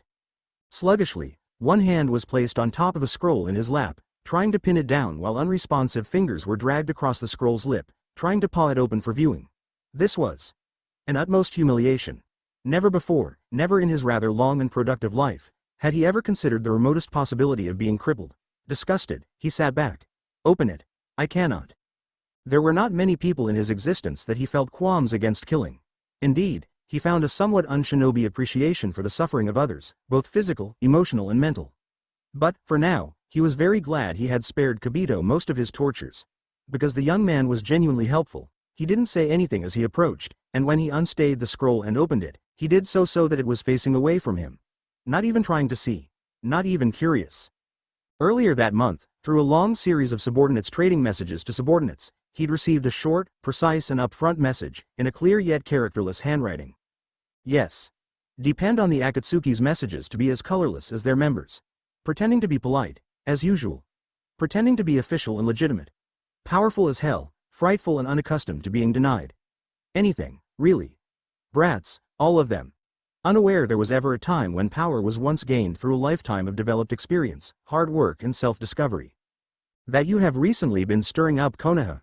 Previous letters had said. While we have business involved there, and insist that you decease your actions until our own party has accomplished its specific goals. Previous letters had said. Not long back, unwilling to give them cause to try smoking him out for a personal conference, he had finally sent a reply, dictating his words carefully to Kibito, whose superior penmanship put theirs to shame. Apologize, but I defected from the Akatsuki specifically so I could follow my own personal agenda without having to defer to others. In any event, it is the Sand Shinobi, not I, who are currently stirring up Konoha. I no longer have dealings with either. His reply had said, however, if there is anything I could do to aid your business, I do still have connections among the Leaf, and offer my services so long as they do not interfere with my own plans. His reply had also said, keep turning, he said, mouth grim, as he read their subsequent scroll. Are not yet ready to divulge our intentions to those outside of our organization. We are not without our own resources at this time, and have no need of untrustworthy alliances. If, however, circumstances change, we may reconsider. For future reference, however, should you not cause us reason to crush you, we may reconsider the option of working out a mutually beneficial arrangement at a later time. It was frustrating in a way, and delightful in another. They didn't want to close the door on him any more than he wanted them to. They were not allies. Oh, heavens no, to meet together in person would likely incite them to try destroying one another. But they didn't want to be enemies, either. Not just yet. With Konoha still throbbing in the background, growing ever stronger despite the many checks and power bizarre circumstances had thrown at them. No conflict as of yet set them back more than a few years. How he could have molded that power were he to have been made Hokage. Even now, to watch the children thriving there, made him want to kill them. The children, especially, because it was too late to become their lord. They would never look up to him, as youth in past generations had. And because he could not have them, could not have their cute little faces turned to him for guidance, for praise, for direction. He wanted to destroy them. If he couldn't have them, he wanted no one else to. He would give them a chance, one by one, when the time came. Not to the adults. They already blew it, but to the generation who had been too young to remember him, who had it before been given the opportunity. He would give them one chance. To drop and kneel before him. Some of them would. There were always some who would, so save themselves. And once he had killed every last leaf ninja that dared defy him, he would take the survivors and start over. He would merge his sound nin with the remnants of the leaf nin and become the new Hokage of those hidden in the rustle of the leaves. After making absolutely sure Tsunade and Jiraiya were dead, of course. Can't have the other two out of the three plotting any drastic measures now. Have they accepted our offer to aid them? The inscrutable medic asked, pushing glasses up nose with a finger. Yeah. His age was about the limit. Kabuto was, after all, still a child in his own right. All Konoha shinobi his age and younger, he would permit to live, so long as they pledged him loyalty. He was merciful in his own way, after all. He chuckled low in his throat, they don't trust me enough to even tell me what it is they want. But we already know what they want. He knew his smile wasn't one of his better qualities, but he did it anyway, which is delightfully ironic. They want the 9 tails, and under no circumstances do I want them to get it. Even he suppressed a shudder. They're powerful enough as it is. I can't afford for them to get any more of an edge over me. I'm already dancing on the blade of their sword. Then, what do you desire me to do? Heavy pause, mulling over possibilities. He would have enjoyed the luxury of tapping fingertips against chin. For now, let us do the leaf an indirect favor. A silver eyebrow was raised. Let's kill a few dozen of them, and help them stay on their toes for a while. We're going to attack them. He leaned back in his chair, chin tilted upward, forcing his fingers to interlace in his lap, yes. This was considered for only a moment before the order went entirely unquestioned, I'll alert the sound. Good boy. The tense day turned into a tense night, and found the local Junin and senior Chunin population of the Leaf Village assembled for address by the Hokage. All kneeling to face her as she sat there behind a low table, she staring out among them, and at the 10 or so current Junin instructors standing in the forefront. She did not enjoy wearing the hat, nor did she enjoy the feelings she experienced as her eyes traveled to the seat she once occupied on the other end of the table. If not for the silent presence of Jiraiya crouching silently behind her, she would not have been able to tolerate being here. She is thinking about many things. About how she never would have expected herself to shoulder the weight of being Hokage. About how it was before this very same table she and Jiraiya had knelt to sign their papers before leaving the village for an indefinite amount of time. Thinking about a little brother. About other times of war. She lost the two people she loved most in the same war. In fact, right behind that man over there was where she'd first met the man she had and would always love above all others, Dan. That time, the assembly had been discussing tactics for survival in battle with other shinobi. Just like now. Ah, the foreboding. Ah, the nostalgia. Ah, the divine irony. She could just puke. Okay, close the doors. Whoever else isn't here isn't going to be here. I'm not tolerant of tardiness. Her gaze slipped to the last Junin to arrive, who was conveniently averting his one-eyed gaze in another direction.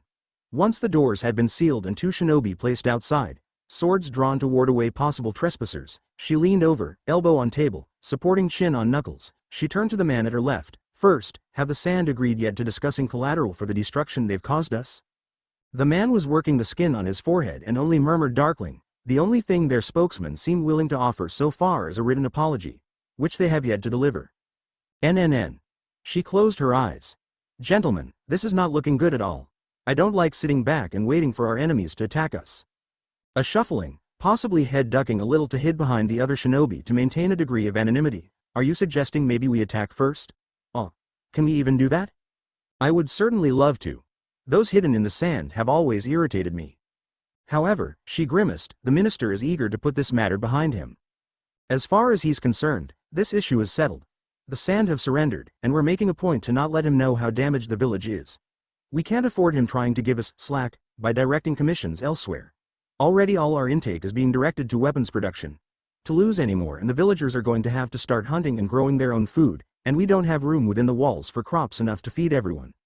No one seemed eager to reply to this, so she went ahead and closed the issue. So unless, she sighed, until we're attacked, I want to avoid involving the politicians. They've never seen battle, and can offer no useful help except getting in the way with useless papers.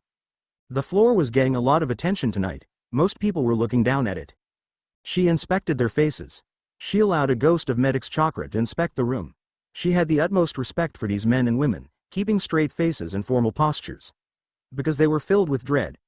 Their body temperatures were high, their underarms were damp with sweat. Their hearts were beating loudly. The past 12 years of this village had been spent in peace and prosperity. It was what the fourth Hokage had given his life for. But anyone who had been a ninja prior to these past dozen years knew the true meaning of war. And they did not want to experience it again. She didn't either, but that wasn't going to stop her from pressing forward. Our best chance of pulling through is to be prepared. There was a series of encouraging nods. And right now, I want to address the issue of children and their preparation for all of this.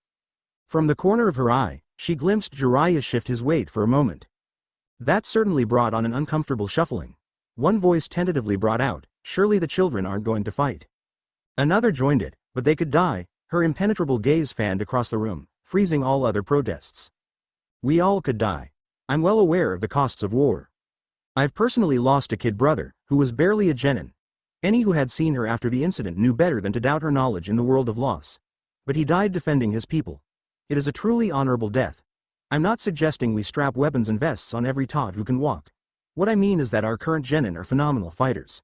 Especially those who participated in the Chunin exams. Hadn't you noticed not one of them failed to make it to the third trial? One of the Junin instructors raised a palm to draw her attention. I didn't enter my team. I've been instructing them for 2 years now and still don't think they could pass even the first exam. A few of the others nodded their heads, one elaborating, actually, Guy is the only instructor outside of the rookies' senseis to even nominate his group. She huffed at the table.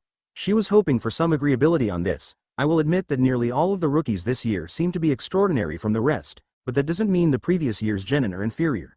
If anything, they have more experience as official ninjas. I, for one, agree. Kakashi said, one knee drawn up to rest an elbow on. The man really had no regard for. I feel confident my team could contribute to our numbers. You would. The first instructor spoke again. You've not only got the Uchiha kid and the Nine-Tails brat in your group, but you've also got the girl with the highest IQ from the entire graduating class. Asuma plucked cigarette from lips to correct, second highest. I've submitted Shikamaru's new test results to the record committee. Which goes to show you've also got a genius in your group, came another's reply, but you must keep in mind that most of us are dealing with average, normal children. Guy brought a broad calloused hand against the floor loud enough to gain attention. Normal children are just as spry and capable of excellence as genius class. It took Lee less than a year to learn how to start opening his celestial gates, and he couldn't even perform a simple henge no jutsu. It took a lot of persuasion on my part to even allow him to pass the academy. Quickly trying to regain control, Junin could be as competitive as school children as far as their pupils were concerned. She pointedly readjusted herself. When one of the three made a move, it was noticed. Always, I'm glad you brought that up, Guy. Though it is a forbidden technique to minors, you're correct in that, though young, these youth are capable of not only learning advanced jutsu previously thought beyond their normal boundaries, but utilizing it properly. Hyuga, a well-known voice and avocation of merciless training for children and adults alike, was quick to agree. Indeed. I was surprised to find that Neji was able to successfully perform Kaden, even without proper tutelage. If more attention is loaned to his advancement. Precisely. She said, not wanting anyone else to try leading this gathering. She was new at being Hokage, but she was a veteran at being a leader. With the peaceful times in Konoha village, our earlier generations have been slacking off. Kurenai, here, is one of the only new shinobi to have made it to Junin level since I left over a decade ago. The aforementioned Kunoichi kept her gaze level with the front of the room, the edges of her ears turning red, as other heads of senior Chunin sank with embarrassment. She wasn't trying to shame her people, and was quick to continue, but our children have not been taking it easy. Without meaning to, our hope has been placed onto their shoulders long before any real trouble developed. And in their subconscious, they feel it. These are our hope, and they have been doing their best to live up to expectations. And if not to defend our village and increase our power, what use are they as ninja at all? There's no use mollycoddling them. Jiraiya timed his rendezvous with the conversation perfectly. They're all kids now, but if we're not the ones who push them to the edge of their limits, someone else is going to. And they're not going to do it gently. His dark eyes scanned the curious faces that turned to him. His presence hadn't gone unnoticed, but his silence up until now had almost passed him off as an exotic statue. A silent sentry. Without them, we damn well could lose. And if we lose, what do you imagine will become of the kids, then? I know a lot of you are parents, or uncles or siblings or cousins or whatever. I've been talking to these Junin instructors, and I've been watching for a while now, and I've seen these brats pull off some pretty awesome moves when pushed to their limit. Desperation gives a man this incredible ability to do just about anything to survive, and if we're there behind them, not pushing them behind us, we can guide this incredible ability. But without our logic there to nudge them in the right direction at that crucial moment. Children do some pretty stupid things sometimes. Especially the talented ones. This was sinking in. She could feel it. With Jiraiya talking, she was free to observe. Even as gradual and hesitant acceptance passed over their faces, she was steeling herself as well. Addressing the Junin instructors, she kept her face blank and confident, her voice even and her teeth showing just behind her lips. If you do not feel your pupils are ready to do combat, I will trust your intuition. You know the most about them, and I do not want to deploy a liability instead of a soldier. If, however, you have confidence your students are either ready, or able to learn quick enough to catch up, then come and see me. I also want the parents and guardians of these students to attend. Granted gaze doing a final sweep over faces mixed with determination, confusion, epiphany, she said, aside from those people, I'm going to consider this meeting adjourned. Does anyone here have an issue they need addressed? Silence heavy with consideration met her, dismissed. Were these ordinary people, a hum of conversation would have developed. Personal discussion, individual debates. These were ninja, however. And in the face of formality they were in the habit of silence. She removed her hat and leaned back on her haunches. Want to place bets on which instructors come forward? Jiraiya snorted. With an open challenge like that, none of them will want to drop out. Our genin aren't liabilities. He couldn't help but grin morosely. Even if they really aren't ready. If they're not ready now, we don't have time to wait for them. Excuse me. She turned back to face the room, which had mostly emptied save those she had asked to stay after.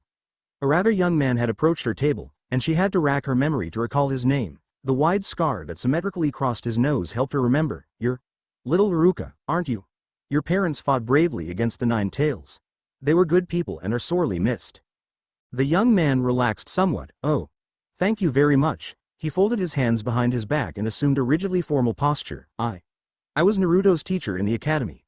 You asked for parents and guardians of the genin to come forward, but since Naruto has neither, I request permission to stand in on his behalf. This was a genuine surprise for her. The general consensus she'd picked up from the village was that few even tolerated the boy. That's not necessary, Kakashi said, his hands loosely hanging in pockets. I can speak for my own subordinates. You are no longer needed. Her eyes scanned the group of people remaining. It was still a large number, with Junin and parents present. All of them were older warriors, broken in and firmly settled, with developed families of their own. Actually, it might be nice to have someone a little younger mixed in with the group. I don't see why he can't stay, if he has the kid's best interests in mind. The man bowed low at the waist. I really appreciate it. I want to start this by saying that I don't want anyone to die. She went ahead and jumped right back in, feeling somewhat exhausted by all of this, with a divine headache developing right behind the diadem in her forehead. Especially not any of our precious children. But even more than that, I don't want any of them to experience true helplessness in the chance that war is an outcome. If we train them hard, and we miraculously avoid this conflict in peace, then the only result will be strong, well-prepared young ninjas, who we can show off at the next Chunin exam. If not, and if they do have to fight, there is no guarantee they won't die anyway. But at least we can lower the chances of them having to die on their knees. This, sharp and blunt as it was having its desired effect on its listeners. The Junin did not need to be told, but the parents. Perhaps this was the first time they were being forced to imagine it, the irresistible mental image of their darling babies, face down in their own blood, in the mud and in the rain with their comrades piled dead beside them. She was fighting the trembling, herself. Dan. I stopped the bleeding.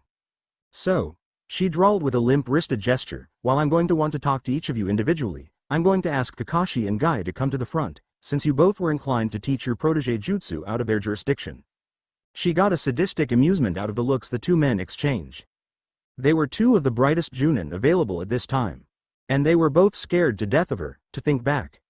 She might have belted either of them a few solid times for cheek when they were younger.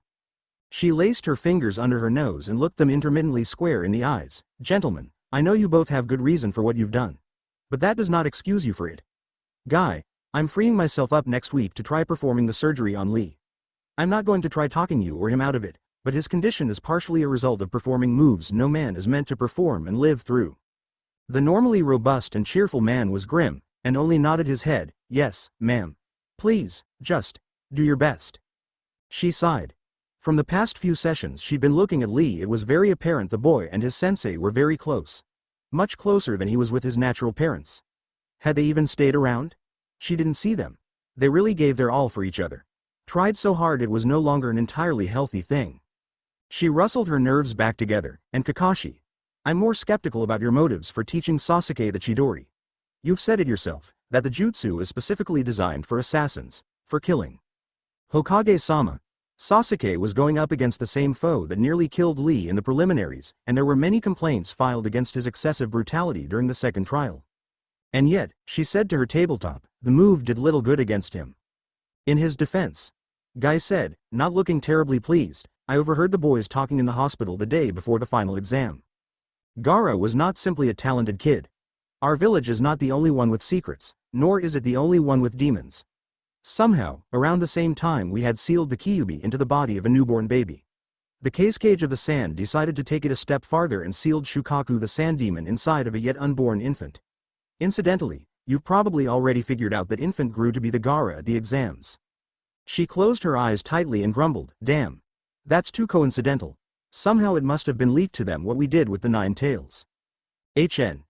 Apples to oranges, Jiraiya said through the side of his mouth, a hand raised and fluttering downward like the flow of a river. Naruto's nothing like the Sand Kid. I've been keeping an eye on him, but I've never seen him have a problem controlling the 9 tails. Hey, in a battle of wills the fox stands no chance. This caused a ripple of movement as all the ninja present were paying careful attention. One near the back, a parent she did not recognize, so likely a warrior of little consequence, finally asked, is that safe? To intentionally show him how to use that thing? The man shrugged a broad shoulder, doesn't matter. The fourth intended him to use it either way. Whether he's shown how to or not, it's there, and it's going to come up. It's probably safer to instruct him how to control it so it doesn't catch him by surprise.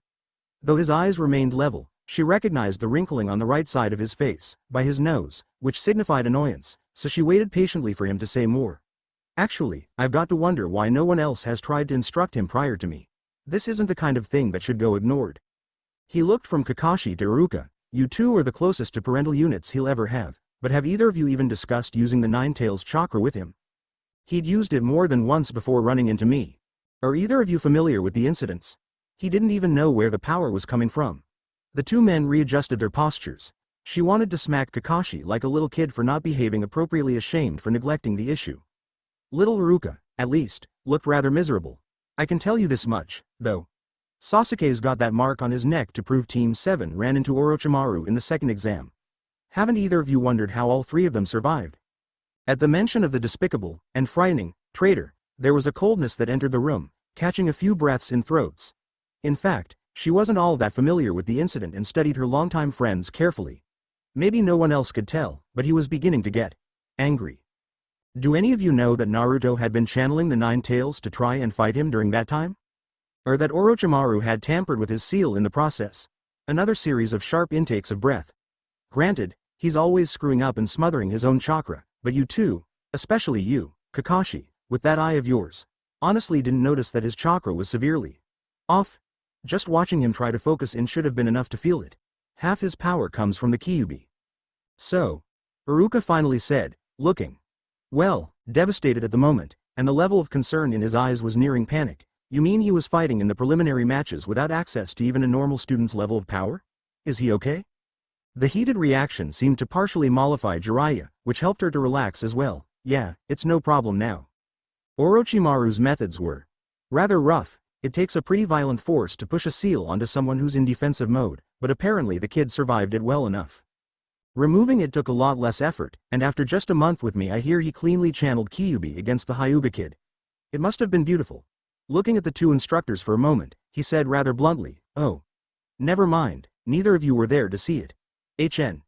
At least the third got to witness it before he died. She made a point of shuffling her papers loudly enough to draw attention to her, though pretending not to. In a low tone, scanning the sheets in her hands, she said, Kakashi, I was under the impression that Naruto was placed under your care because you were the most likely of all the Junin to find a successful means of training him. The one-eyed man was finally beginning to react, though only because he looked mildly annoyed. I have not been neglecting my duty as sensei to any of my students. I believe you, she said, tone unreadable, still scanning her papers, though the facts still stand. You failed to notice when one of your genin was having a potentially serious problem, which could possibly have killed him if left untended for too long, in order to teach an assassination technique to a minor. You could lose your Junin status for that. She let this hang, hoping for just a moment to let him squirm, though he made no movements. You're not going to, of course. In any event, as far as the paperwork goes, Naruto, Sasuke and Sakura are still your charges. And officially, Jiraiya has already begun taking responsibility for Naruto's unique talents. Kakashi's posture reminded her of an irritated cat, ears and whiskers back, pretending to not be pissed. It was not every day the copy ninja was scolded, especially in front of a room full of people. Perhaps the third had been a little too lenient on his subordinates this past decade. Please. Iruka, much too young to be able to tolerate the intensity of standing in the midst of so many upper-class shinobi, simply cut to the core of his issue. I just want to know what you're going to do with Naruto. I realize more every day that I've been underestimating him. He's come a long way from his performance at the academy. I didn't. Even when he was my student, I didn't know how to. He was keeping a formal posture, but looking positively despondent, and, to teach him to use the Nine Tails. I don't think I would have been able to, even if I'd known how. No one knows. Jiraiya lounged back against the wall behind him. There's never been a kid with a type of power like Naruto's before. That's probably why Kakashi here hasn't tried to yet. His pride gets in the way. It's not tough teaching a kid like Sasuke, who's got the same wiring as any other brat. It's a lot harder for one who's done everything flawlessly on the first try their entire life to venture into a chore they don't even know how to begin. I'll go ahead and admit it, I don't really know what I'm going to be doing in the long run. Probably as little as possible, since, well, though the kid is human body, even a supply of human power, his connections are entirely different from mine and anyone else's. He rested his wrists on knees, looking up at the ceiling. What I've been doing so far is basically introducing ideas to him, and then just stepping back and letting him figure out how to do it himself. He's the only one who knows how that body of his works. That's why the fourth put the seal on an infant. No adult already set in their ways would be able to use it. He made an uneven grin, and he's doing just fine. Once I introduced the concept, he learned Rasengan in a week. That is a wonder. Iruka's rigidity was melting, as he found an ally. Naruto really does try.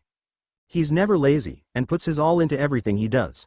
But about teaching himself, I had never considered it before. When he seemed to fall behind, I tried spending more time with him outside of class, but it never seemed to help. Here, he paused to chuckle. You know, he taught himself Kage Bunshin in just one night, yet after all these years he probably still couldn't do a single Bunshin. The nervous anxiety of the room was ripped in half by Jiraiya's heavy laughter, that backwards runt. It doesn't surprise me in the least. And she remained leaning over the table, smiling, mood much improved for the long duration of the night. He was well adapted to weeks, even months, without electricity. It was kind of like camping, really, only more luxurious. With 4 walls, a roof and running water. With such amenities, one can't complain. Candles were lit throughout the apartment. In truth, the warm orange light made meditative jutsu easier and softened vision for the weary eye. A small metal cup of water was set to boil atop his little gas stovetop for ramen. On colder nights, he would pull his feather blanket, second-hand, stained but still pretty lumpy with old turkey feathers, tied around his shoulders and huddle by that little stove.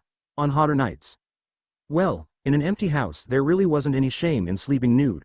The faux tiles in the kitchenette area usually retained an amount of coolness, so long as he didn't mind the red marks that developed on whatever side he was sleeping on. It was well past midnight and dark enough that he stubbed his toe on the way to the bedroom area. The street lamps outside could have loaned extra light, but he'd systematically gone through the house to close all the blinds, not wanting anyone to see his nightly activities, not even sure if the majority of his fellow villagers would even find them entirely legal. He would have preferred the outdoors. It was a far safer area to exercise his chakra. More than once he'd accidentally scorched his floorboards, and had even erupted a rug into a blazing fire once. But it was too dangerous for him to go outside at night anymore. Though he tried not to dwell on things he had no control over, and despised letting an enemy control any aspect of his schedule. He couldn't afford to take stupid risks. Not with an enemy like the Akatsuki. So, he was dwelling on other things. Things no more comforting, mayhap, but at least problems that had already been addressed. A stolen scroll, betrayal, first confirmed ally, a shocking secret. Prior to the last genin exam he'd attended, he'd never even met Mizuki before. Mizuki, who had so unpleasantly crushed the fragile grip on normalcy he'd held his first 12 years of life. What was it that made that particular man snap? What drove him to be the first to finally get around to mentioning the existence of the 9 tails within him? Rather, what was it that led him to want that particular scroll, on that particular night, after having tricked him, of all the other children? Though once it's boiled down, perhaps it's not all that difficult telling a kid forbidden information if you're intending to murder him shortly anyway. Actually, you can do lots of things to a kid in a position like that. He really hated thinking of that portion of that evening. It was so stupid. For lack of better word, he would do it all again, if it meant getting Iruka to be his friend, but even he had to wonder, in the privacy of his own home, in the candlelight of a dark night. What could have happened, had Iruka not found him first? Would Mizuki have come sauntering out of the forest, smile on face, one hand extended to take that scroll off his hands while his other held a knife behind his back? Or would he have simply cut loose from the foliage with one of those giant shuriken? Those things would have done quite a bit more damage to him than they had to Iruka. He was a rather little kid, body-wise. Iruka wasn't a big guy either, but he'd completely sheltered Naruto's smaller form from that loosed weapon. Warm splatter of blood on his face and some tears. Nice, Teach, real nice. So it was pretty likely he could have lost a limb or two had it successfully hit him. Ick. Either way, no matter how much sense they make, no matter how legitimate and logical their words are, you simply cannot blindly accept the word of a man who is trying to kill you. Iruka had been hesitant to confirm anything regarding the 9 tails, strict ban on that topic. Naruto. I could be banished just as easily as Mizuki, you know. So, the very next day, he'd gone to personally ask the 3rd Hokage about the matter. As well as, well, apologize for breaking into his house, assaulting him with the sexy no jutsu and robbing him of a valuable item, even if he did return it later that night, albeit spotted with blood.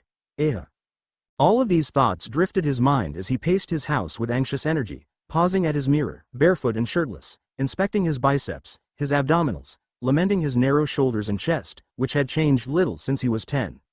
He fingered his pendant first, and then his dog tags. He wasn't feeling terribly good right now. There was a few notions to crawl into bed, curl into a little ball under his covers and scream into his pillow. Sounded tempting. Rage and maybe cry a little. No one was around. It was one of those rare moods he just wanted to cry, "Uncle." Really, it was a waste of time. The urge would pass eventually. It always did. Instead, he poured the now boiling mug of water into his instant ramen and sat back, waiting for it to soften. He looked around his home, pausing on a stool which he seriously considered hurling through a window. Night was always too quiet. No one had officially told him he couldn't leave his house, but arg, this whole situation was too complicated for his liking.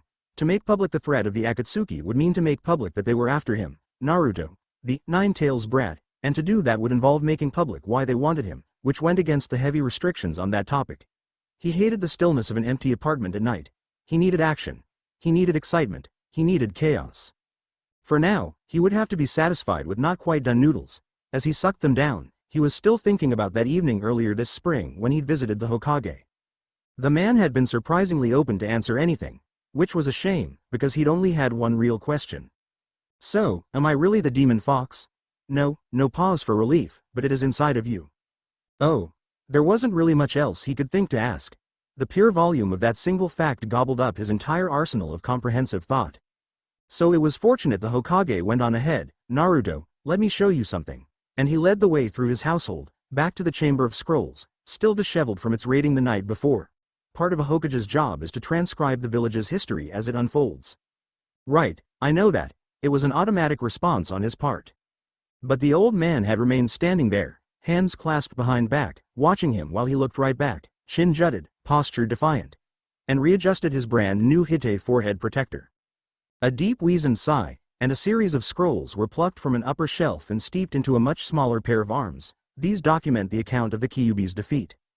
Hesitation. This will not be light reading. Nor will it be pleasant or comforting for you. Wrinkled face blossomed, then, into a rather fond, remorseful smile as weathered hand rested atop blonde hair. "But in a way I'm relieved. You should be allowed to know, and it's a shame you had to find out in such a manner as you did." He had dropped to his knees that night, scrolls spilling from his arms, and read the entire account right there on that floor, without another word. He did not believe in fate, because he did not like knowing he was powerless to control his future. Nor did not believe in karma, that the activities of a past life influenced the joys and sorrows of his currently life, because unlike most people he knew what he'd been prior to this existence, and it hadn't been good. So he believed in luck. Hard work, too, but mostly just luck, and the divine works of universal irony. Because it really was luck that he'd come into existence at all. The Yondaime had never before performed such a procedure as the one that created Naruto. Apparently, there was no record of anyone that had. Manipulation of such magnitude was a tricky business. It was not a mere matter of sealing off a soul. This was binding a creature's existence so tightly its physical body also condensed along with it. And it had to be done by force, with no willingness on behalf of either party it would be worked on. That it would kill whoever performed the jutsu was an already accepted fact, but there was also no guarantee the vessel in which the demon would be sealed would survive either. Infants were indefinitely fragile creatures, and though an adult would have been more likely to survive the physical trauma, the mature fully developed chakra of a full-grown human was inflexible. It would have fought any foreign, inhuman chakra that tried to merge with it, which could easily have resulted in brain damage, as the battling spiritual powers would increase the body temperature until the brain simply cooked in its own juices. So for safe measures, not just one child had been prepared, but every freshly newborn baby available from the entire village. There were 7 in total. Not all the mothers or fathers had been entirely willing, but safety of the many outweighed safety of the few. People were dying against the monster in scores on a daily basis. Many good people. It would have been perfect, too, had it worked correctly on the first try. Only the parents and few select witnesses to the event would know which of the 7 actually had the beast bound within it, and the chances of a normal life for the child would have increased greatly. The chances dropped, of course, as one by one the babies began to die. Held tight in the arms of their mothers and fathers, the black marks of the seal burning across their soft chubby bellies, they howled inhuman screams from such small, tender throats, sounding more akin to the snarling rabid baying of hounds, and their little bodies twisted and arched until their sobbing parents could hardly hold them. Quivering and writhing, jerking and tearing until tiny bones threatened to burst at the joints. And then, they would hang still. After the first few were killed in such a manner, it was only the Anbu blocking the doorway that kept the other parents from trying to escape with their bundle of pink, living flesh. The screeching. The madness of relentless horror, the begging, the hatred and cursing of the fourth, of the village, of everyone, to the unholy background music of the yowling, dying children. Too small to comprehend what was happening, purple-faced and red, mottled skin, stubby fingers clenched even as their wailing pitch reached its crescendo. And stopped. Sobbing. Sobbing of tortured mothers and fathers, tears, blood as the convulsing, screeching little shapes were held too tightly and the fragile, bird-like bones of the ribs were accidentally crushed. The first 6 babies had died. 2 of the mothers and 1 of the fathers had been killed by the silent, masked sentry who guarded the exits to prevent interference.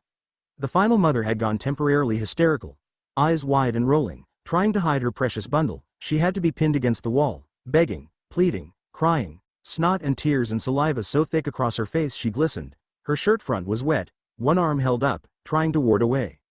At first, it was thought to have failed with this infant as well, as its keening and convulsing died off and it hung limp in those 2 shaking arms, miniature face frozen in a twisted, almost malformed way, unmoving and still, unbreathing and lifeless. But then, just before oozing back out, the 9 tails must have snagged on something in that dead frame. Snagged and caught. The grape-sized heart, bereft of life yet still full of an alternative living force, began to beat again. For a few seconds, trapped but not fully sealed, the Kyuubi was the only occupant of that tiny body. Its blue eyes had gone red as though blood had been dripped into them, 2 sets of canines squeezed through its barren pink gums and it looked every individual in the eyes with full awareness and abject malice, contorted and evil, and it hissed, lips peeled back, nose wrinkled. The woman screamed and dropped it, just as the seal finished forming on its belly. Long since spent of life, the 4th immediately expired at this point. The final mother joined the other parents in grieving the loss of her child, because though the body of her child was still active and moving, she couldn't believe the thing that had spat at her with such demonic hatred could ever be her tiny, sweet baby. Among the graves erected in the passing weeks afterward, where the bodies of those who had died fighting the monster were buried, 7 tiny markers were put up for each of the children. And 12 years later, after slowly standing up from the Sandame's scroll room floor, battling. Shock.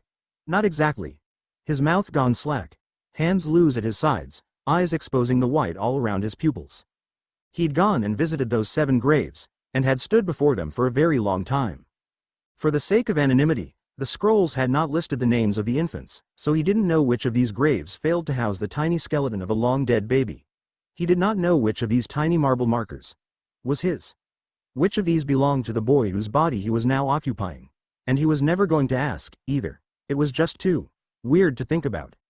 He was Uzumaki Naruto. The entire village recognized the name, if not the face, and there was no running from it. He didn't know where that particular name came from, nor did he particularly care to know. Not dwelling on unpleasant things and all that. Faye. Hands gathered in the position he felt most comfortable for concentrating, he pondered. Even gathering his regular, safe, socially accepted chakra, the blue chakra, as he and Jiraiya had come to the habit of calling it for separational purposes, even gathering that brought out his seal. Funny, he'd always known it was there. It wasn't like it only started coming out once he knew it was a seal, but with his habitually dismissive approach to life he'd never given much thought to it in his earlier days. Quite a bit younger, at the academy, 4, 5, mayhap.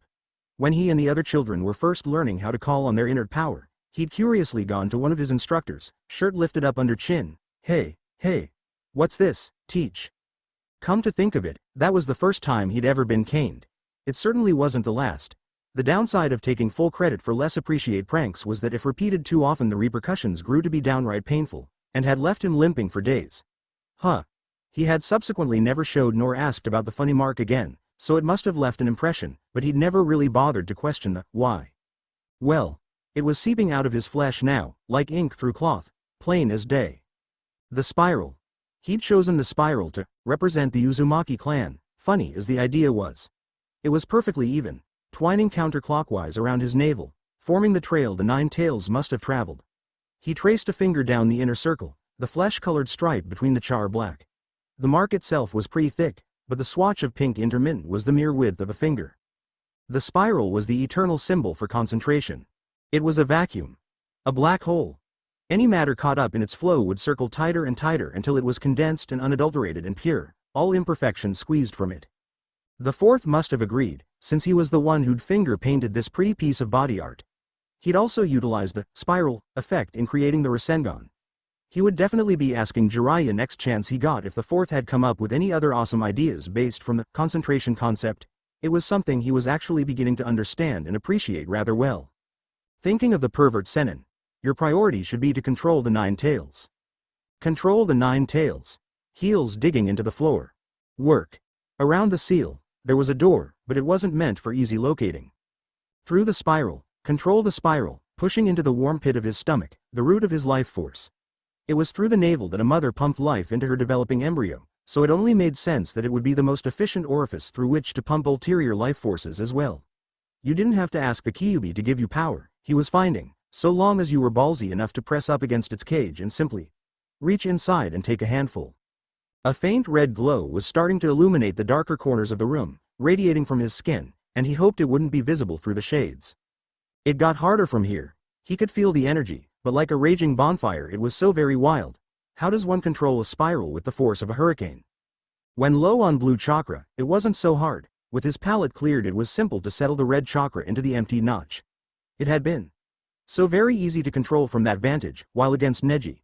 He owed the kid. Had the troubled genius not closed off his tenketsus he might have exposed the crowd to something a little more fearsome.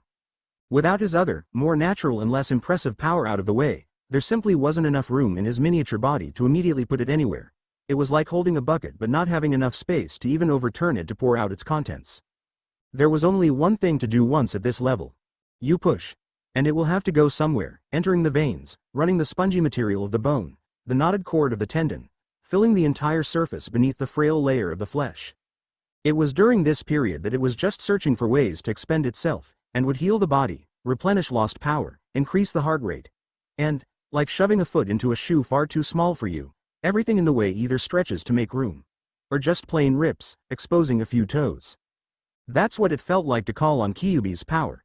It was ripping and stretching and tearing and breaking every cell of the body to make room for a very large, very forceful cell mate.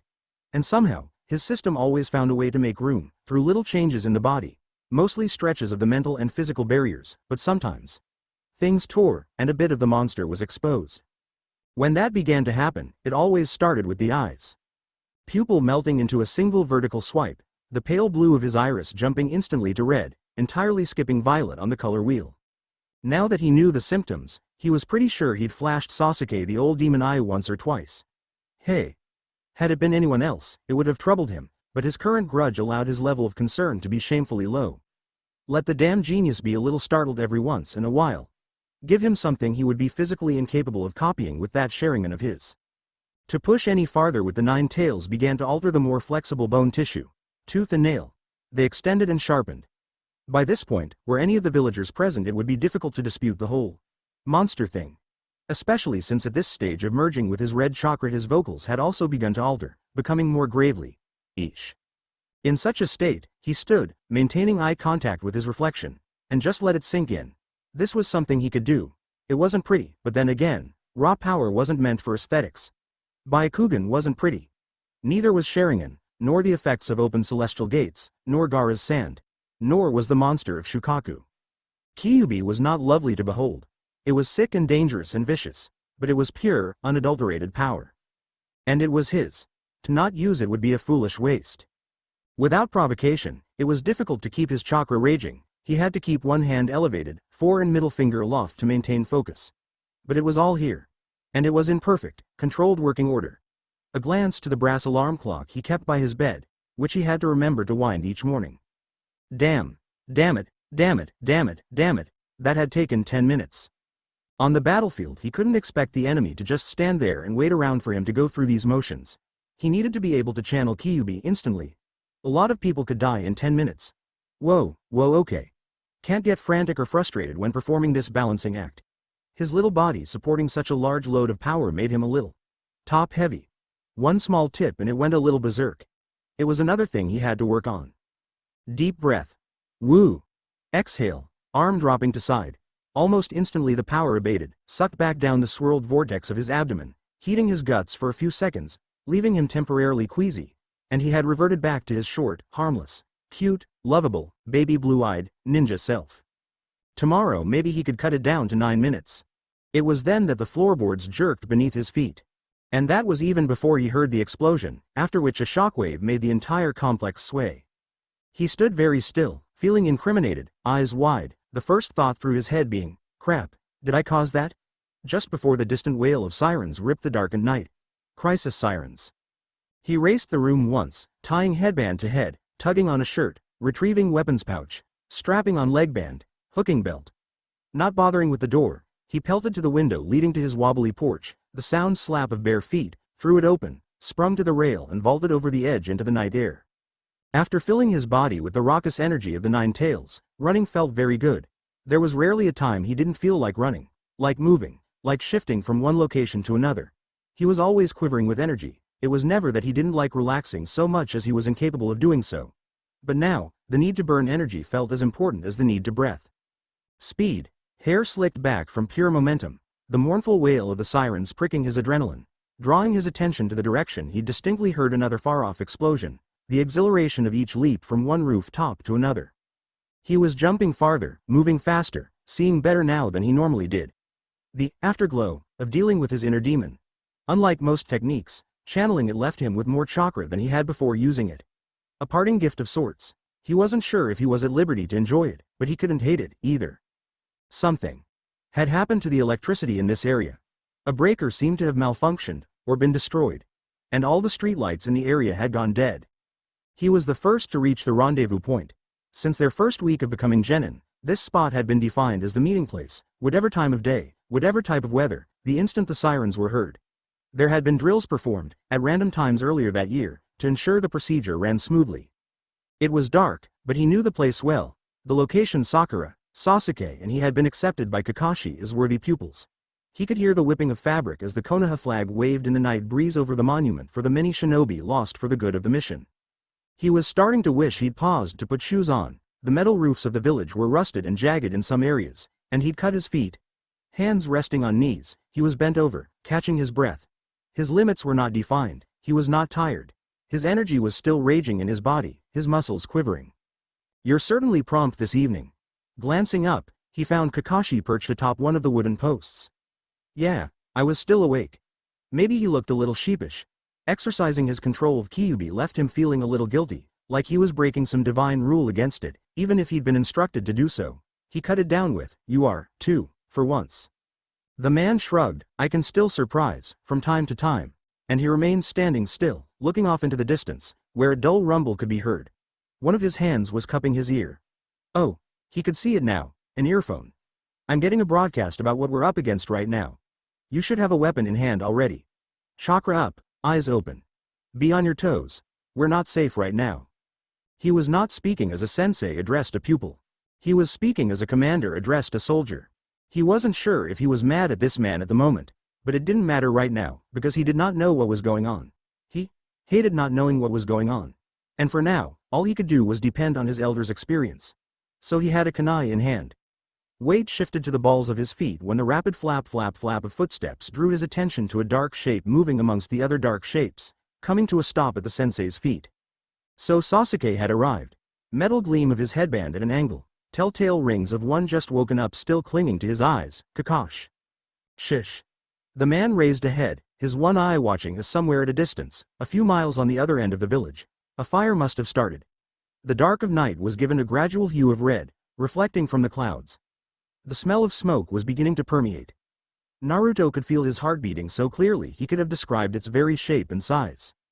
The other boy looked at him. He looked back, not quite able to grin with the given situation. "Hey." He got no response. Sakura chose that moment to arrive, forehead protector in its rightful place over her brow, one hand laced with a row of shuriken, landing in a crouch between them. One thing you could accredit her with. She was rarely unprepared. Standing up, her face was eerily luminescent in the distant glow of firelight. Her eyes were gray without the sun to define their pale green. "What's okay?" Kakashi said slowly. Dread filled the young trio's, with a movement that almost implied hesitation. The Junin raised a hand to his face, and raised his headband off his unnatural mismatched eye. That was never a good sign. The village wall has been breached. The enemy have been identified as sound.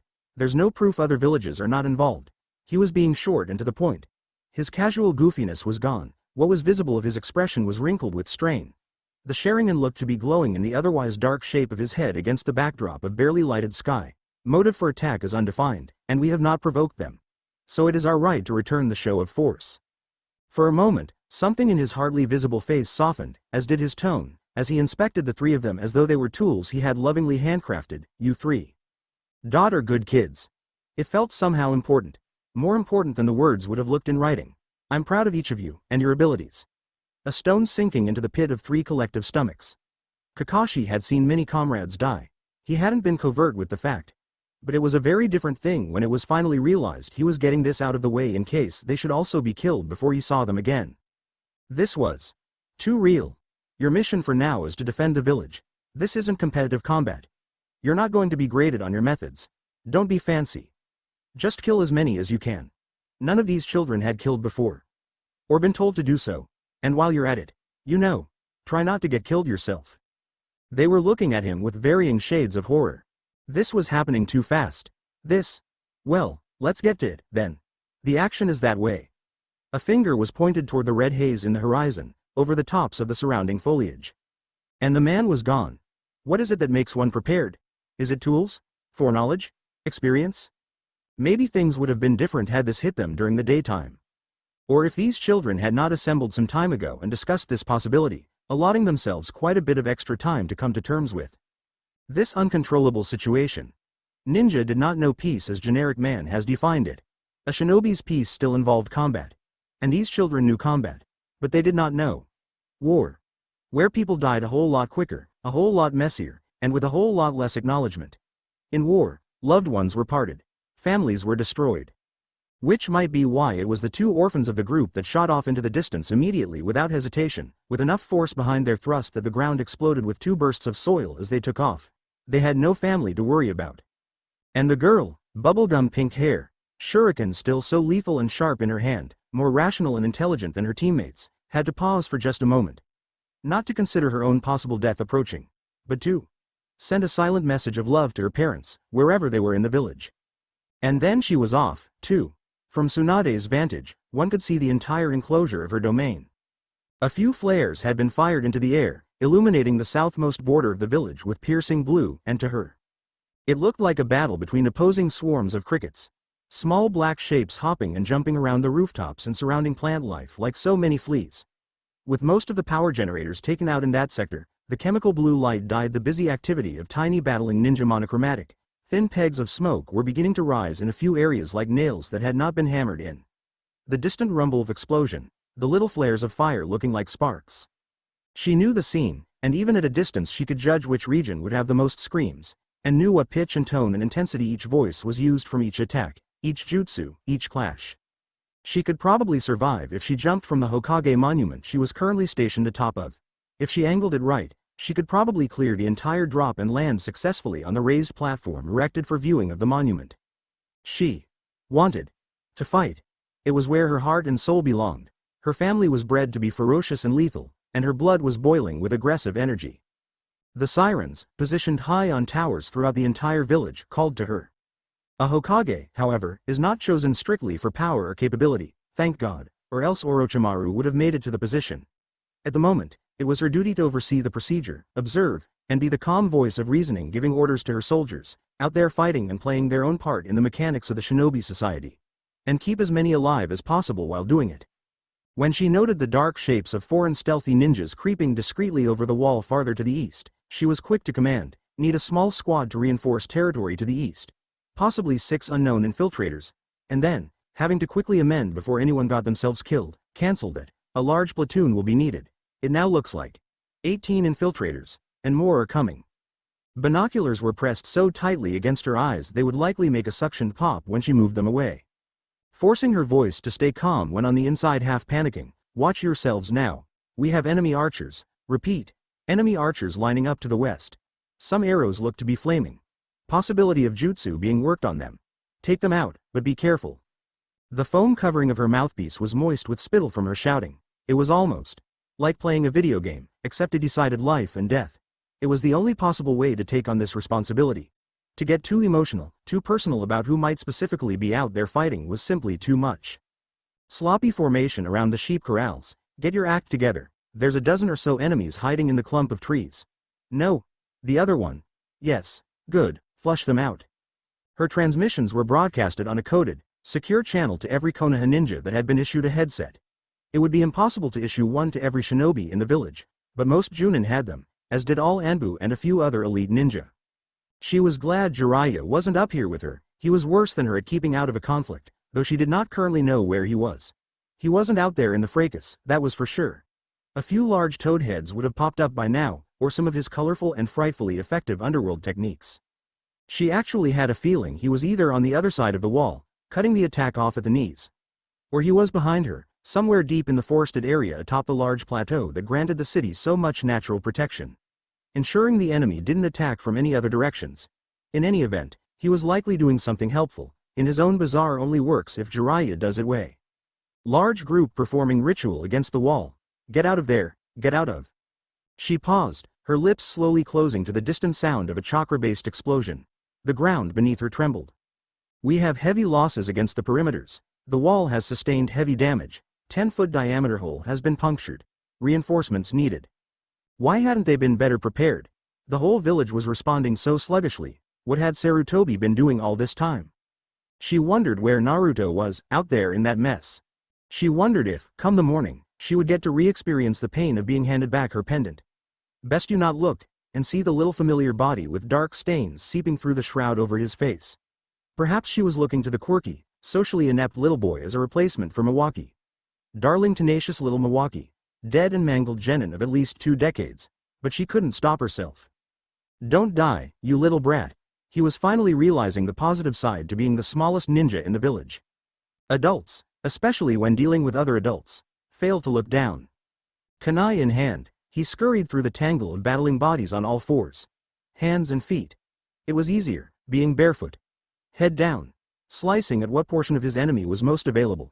The legs. The feet. That significant little artery within the inner thigh. That glorious human flaw called the Achilles tendon.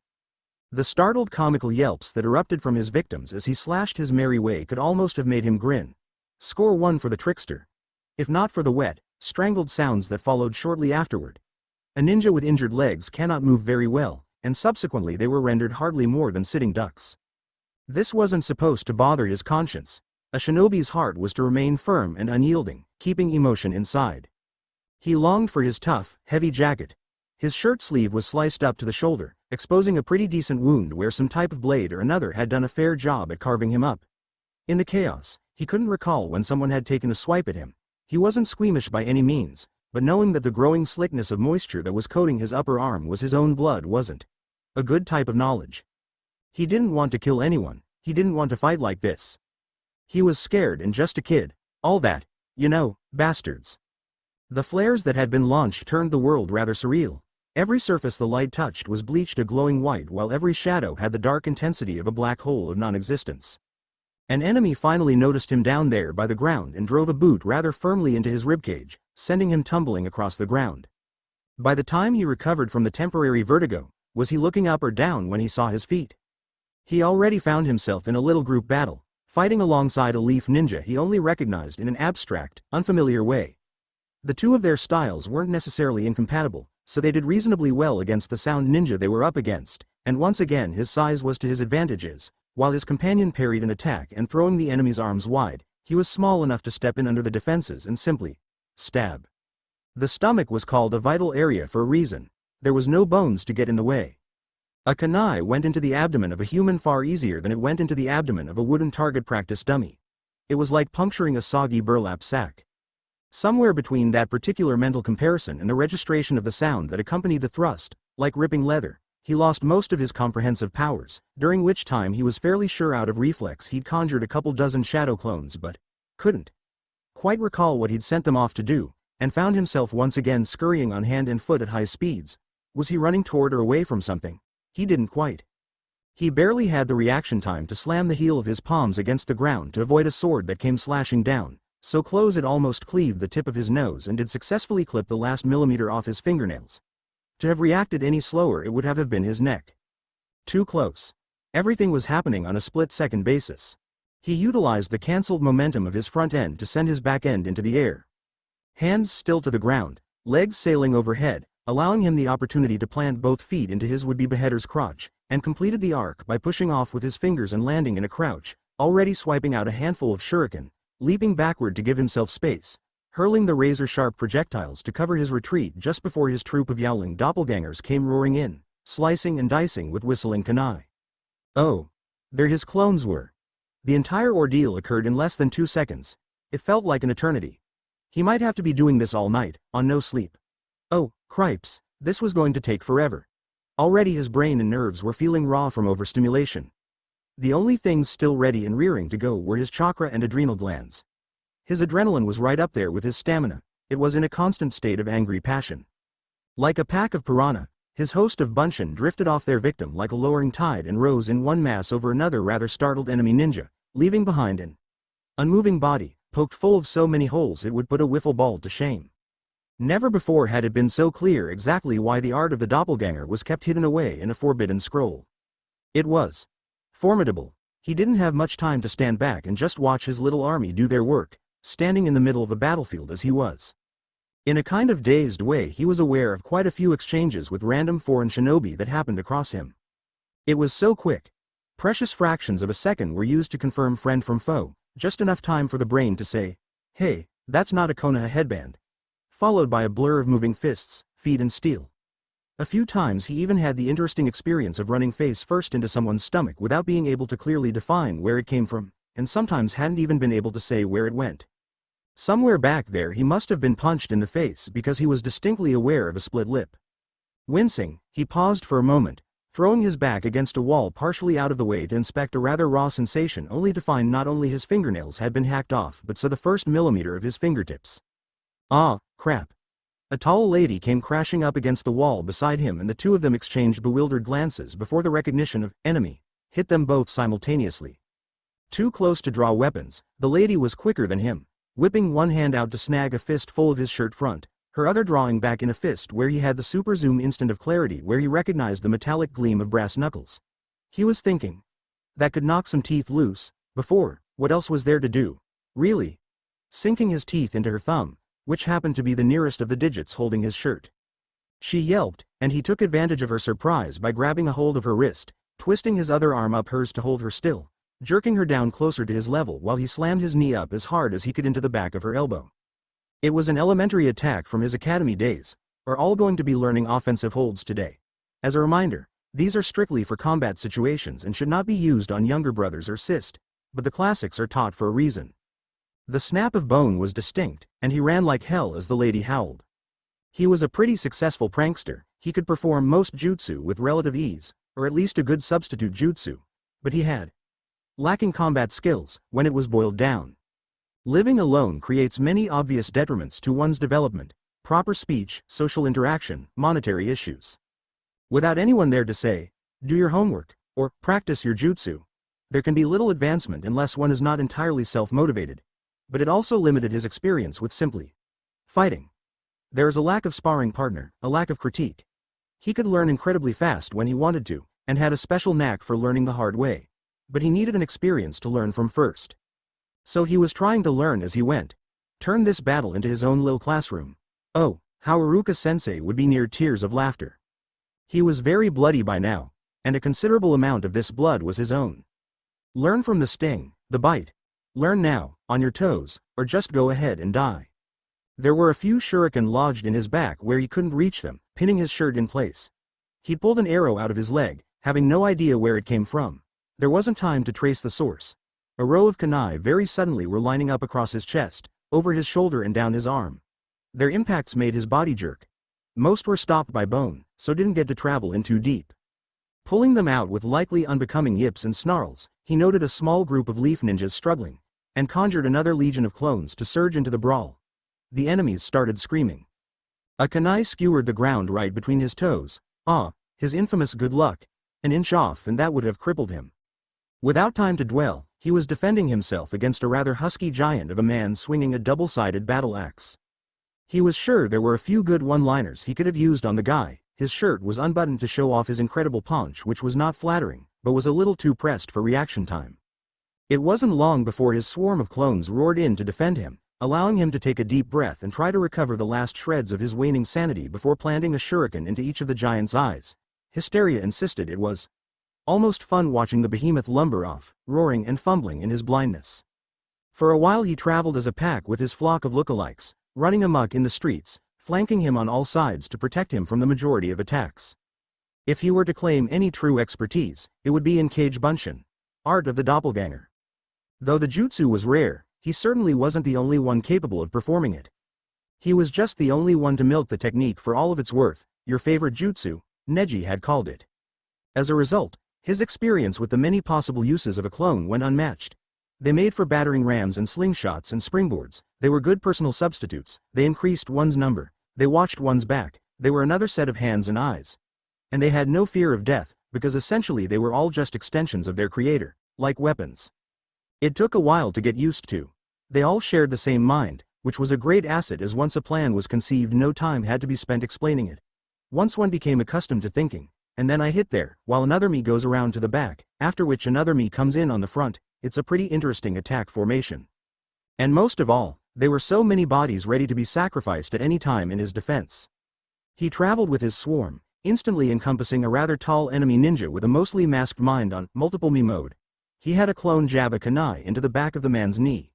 The ninja was quick to slam the heel of his good leg into the copy's head, crushing its skull before it erupted in a puff of smoke. There, distraction accomplished. He sent in 3 more clones. It must be interesting to fight a group of Cage Bunshin, because though in 3 separate bodies their shared mind allowed them the type of cooperation and teamwork no group of individuals could ever compete with. They were a single life form, segmented into 3 bodies, with 6 arms, 6 legs, 6 eyes, and 3 heads.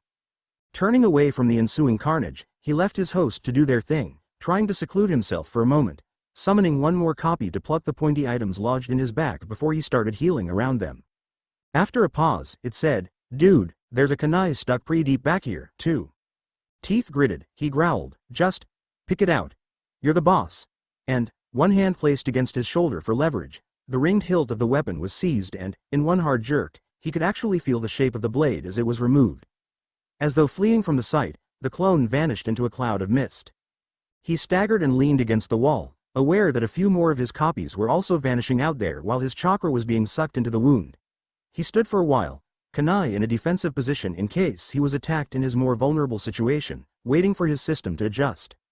Since he wasn't passing out from exhaustion, it was a pretty good sign he just needed a quiet moment to recover. They called him a stamina freak, he took it as a compliment. He had no absolute defense like Neji or Gaara. Actually, with his lacking defenses he was likely to be hit by most attacks thrown at him.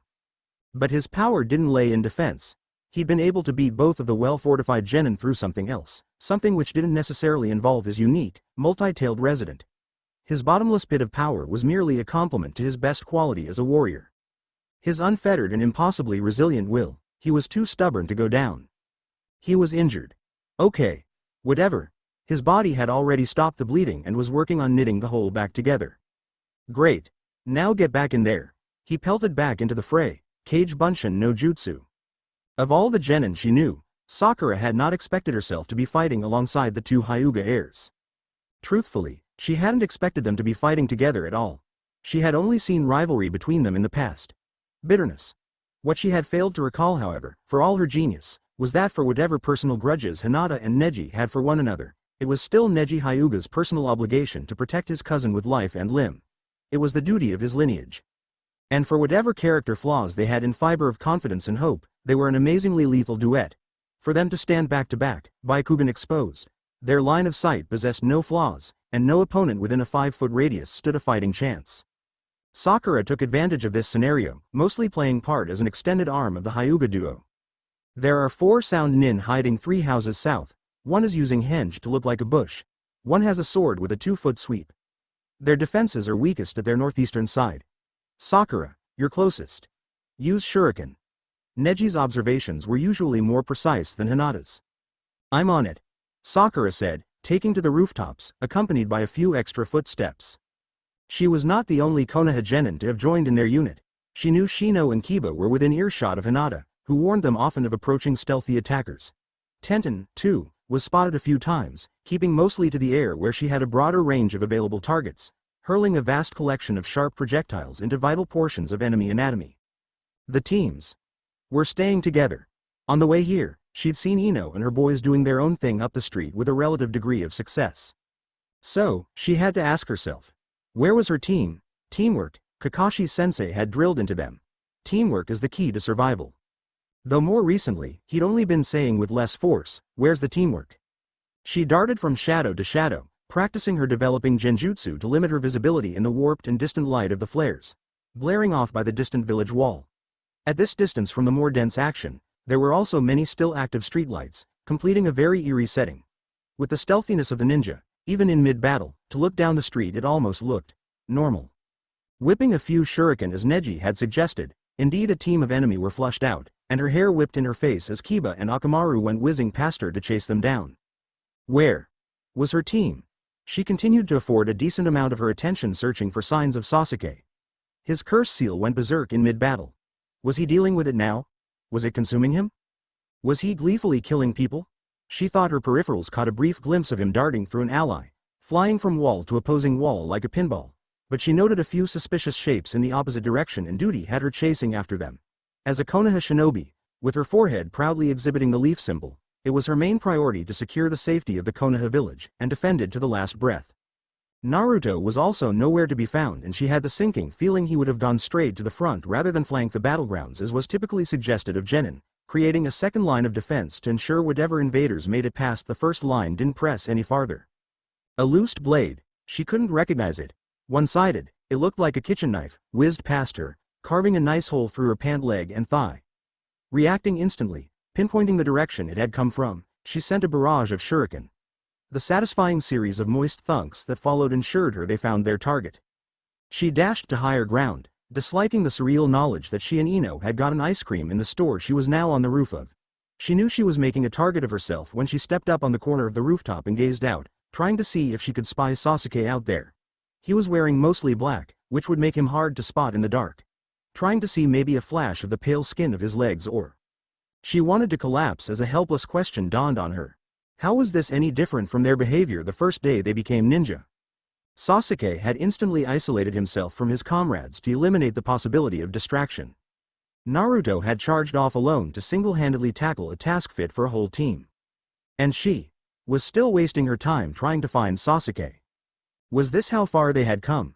Was this the extent of her team's development, after everything they had gone through, the many tribulations and moments of revelation between the three of them? No, she at least had the comfort of certainty there. No, they had come a long way. There had been many times they had worked together perfectly. It was only recently that something made their connection degrade. Something had happened between her boys. Something no one was willing to explain to her. Sasuke ignored her when she asked. Kakashi-sensei gave useless and evasive answers. Something going on between them. Definitely. There's always something going on between everyone.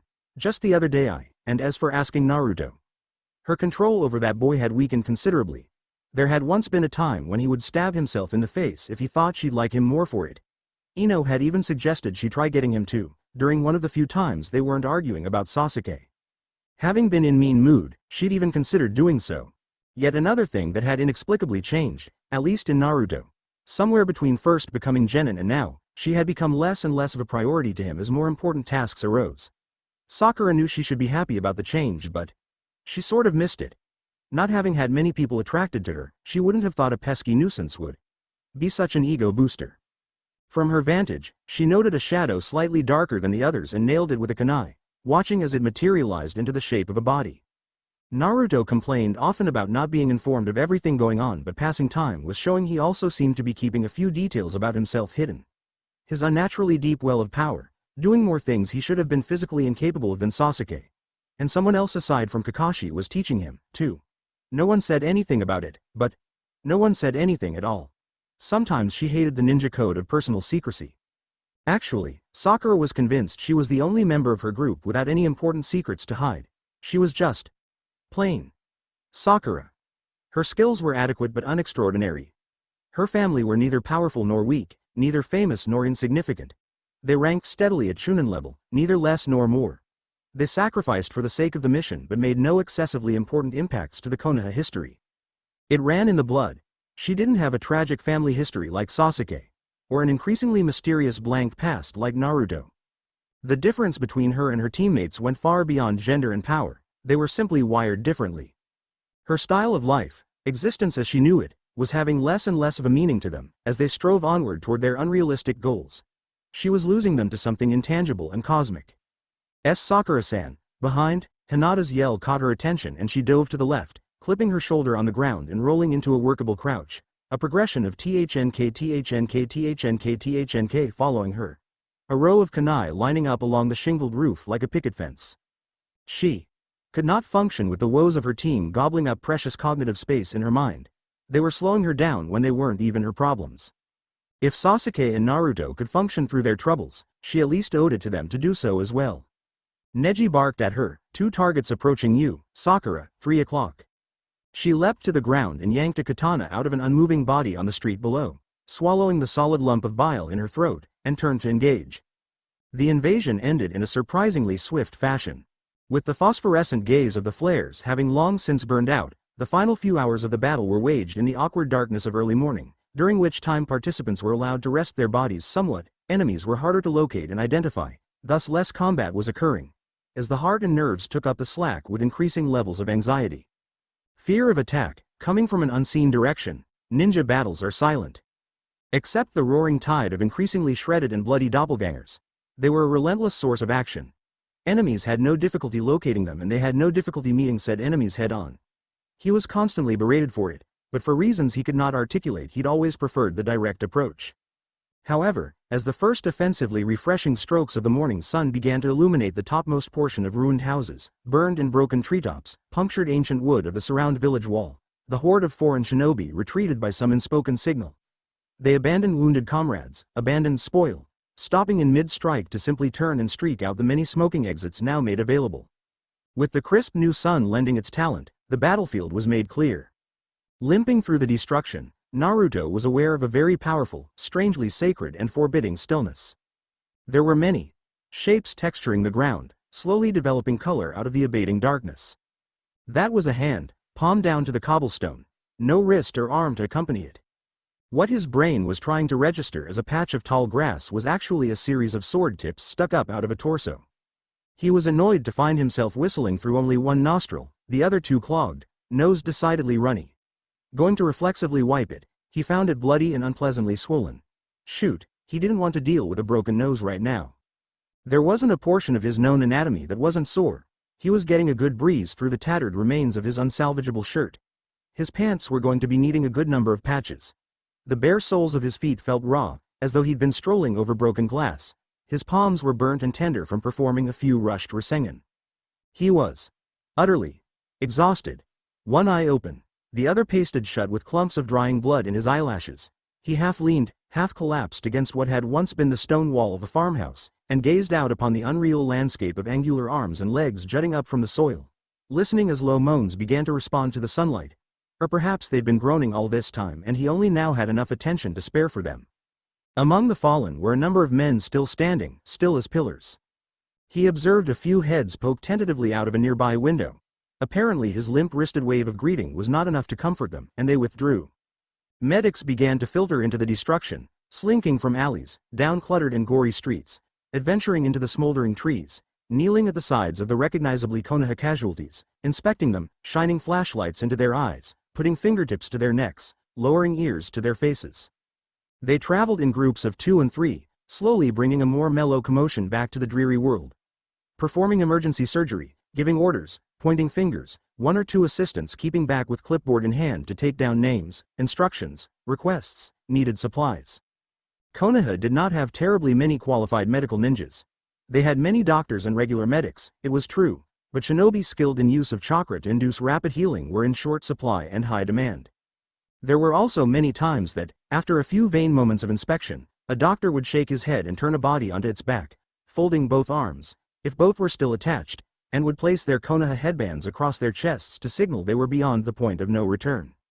Stretchers were unfolded and laid out to transport casualties to the hospital and, when the hospital had filled up, to the many homes that had volunteered to house wounded. It was very systematic. Not a man above 20 was unfamiliar with the post-battle procedure. The remaining wounded enemy were dragged, kicked, slid, rolled and thrown into a cluster. The higher ranked among them were sorted out to receive medical treatment and then questioning. The rest were killed. He heard no songbirds this morning, instead came a distant cawing. A murder of crows was approaching, drawn to the potential feast of slain quarry. You see? I told you I saw him in this area. Turning, he recognized the approaching voice of Lee and Neji's instructor. Guy as they called him. Mr. Fuzzybrow as he personally recognized the man. And striding beside him, Naruto. I saw quite a few of your clones scampering about. You're getting pretty proficient with those. Kakashi-sensei. His own supposed instructor. Yo. He greeted wearily, raising a palm and grinning through the less puffy side of his mouth.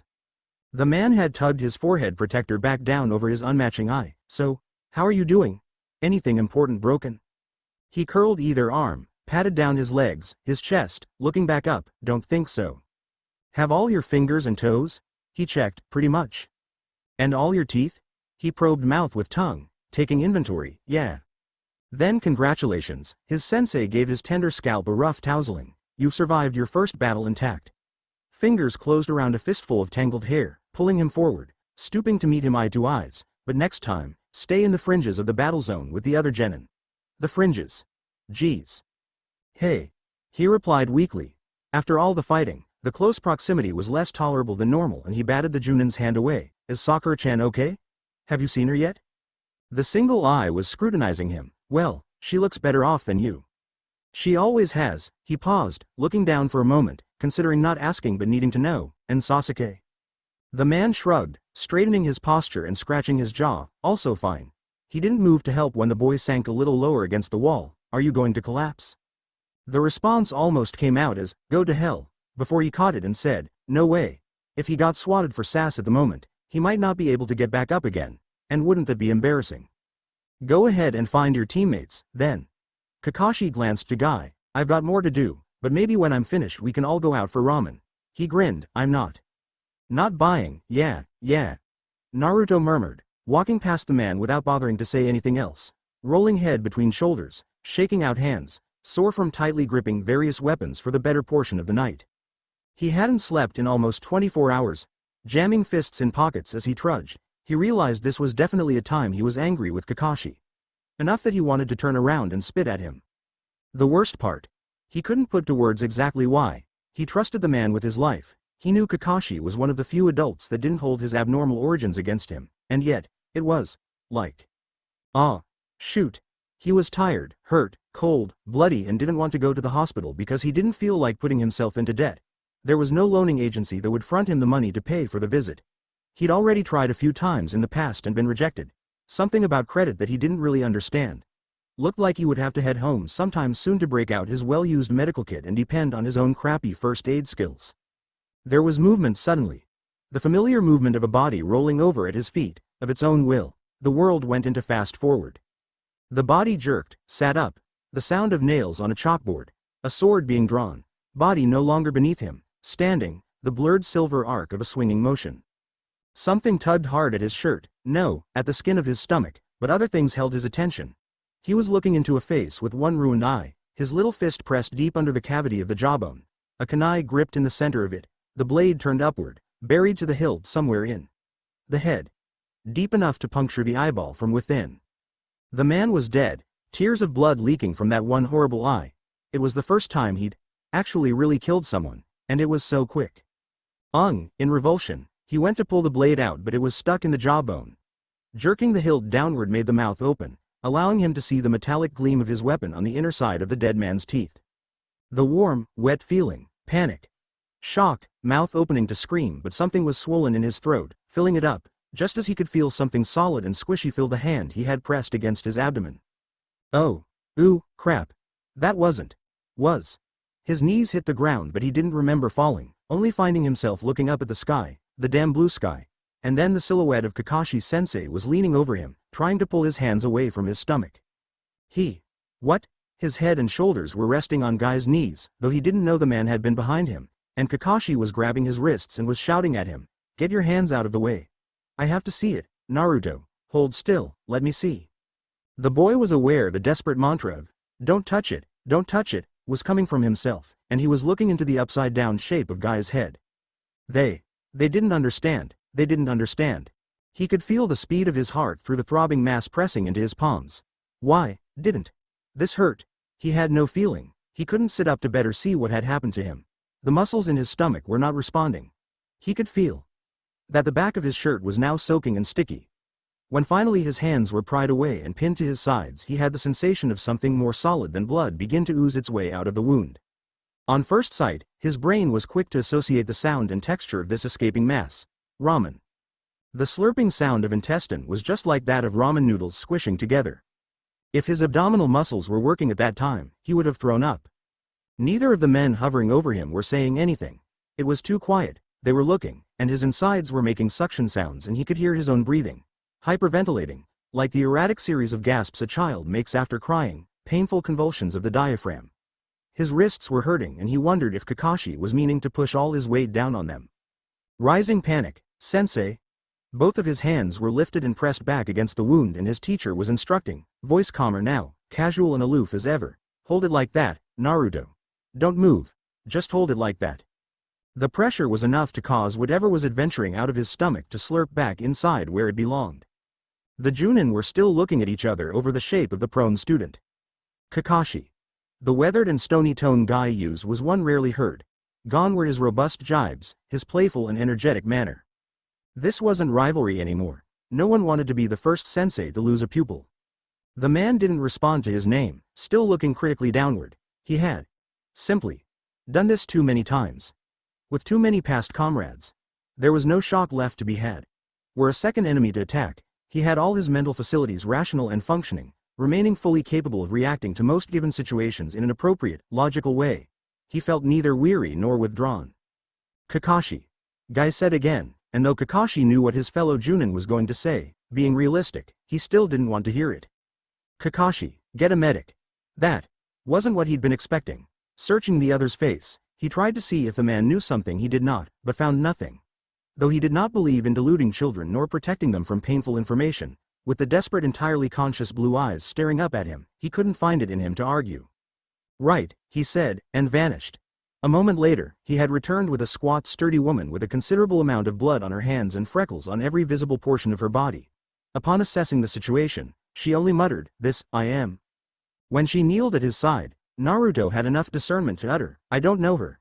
He tried rolling away whatever limited space he could with Guy holding his shoulders. A deep guttural cough rasped out, dislodging the clots of blood layering the lining of his throat.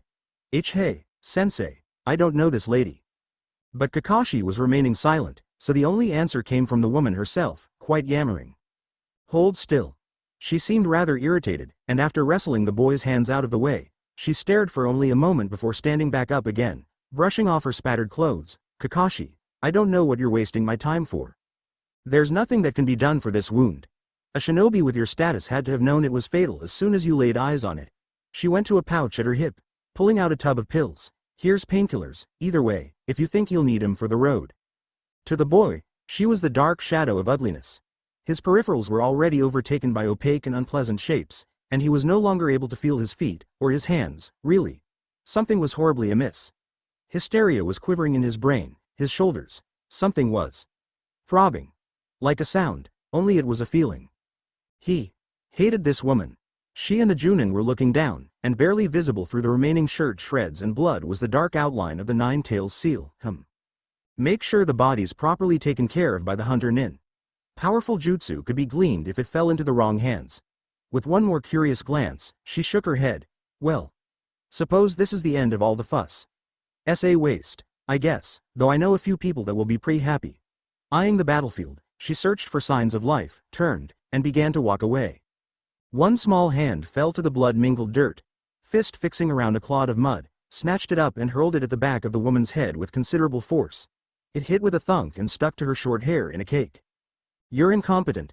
3 pairs of incredulous eyes swung down as the boy was propping himself up on one elbow, the other arm securely wrapped around his stomach. His face red from screaming, a vein standing out, lips drawn back to bare teeth. "I'm not dying, you stupid hag." He was shouting with enough force that flecks of red were coming out along with the words. "Go on, go away. I wouldn't want your help anyway." What was thought to be a growl following the statement turned out to be a gurgle.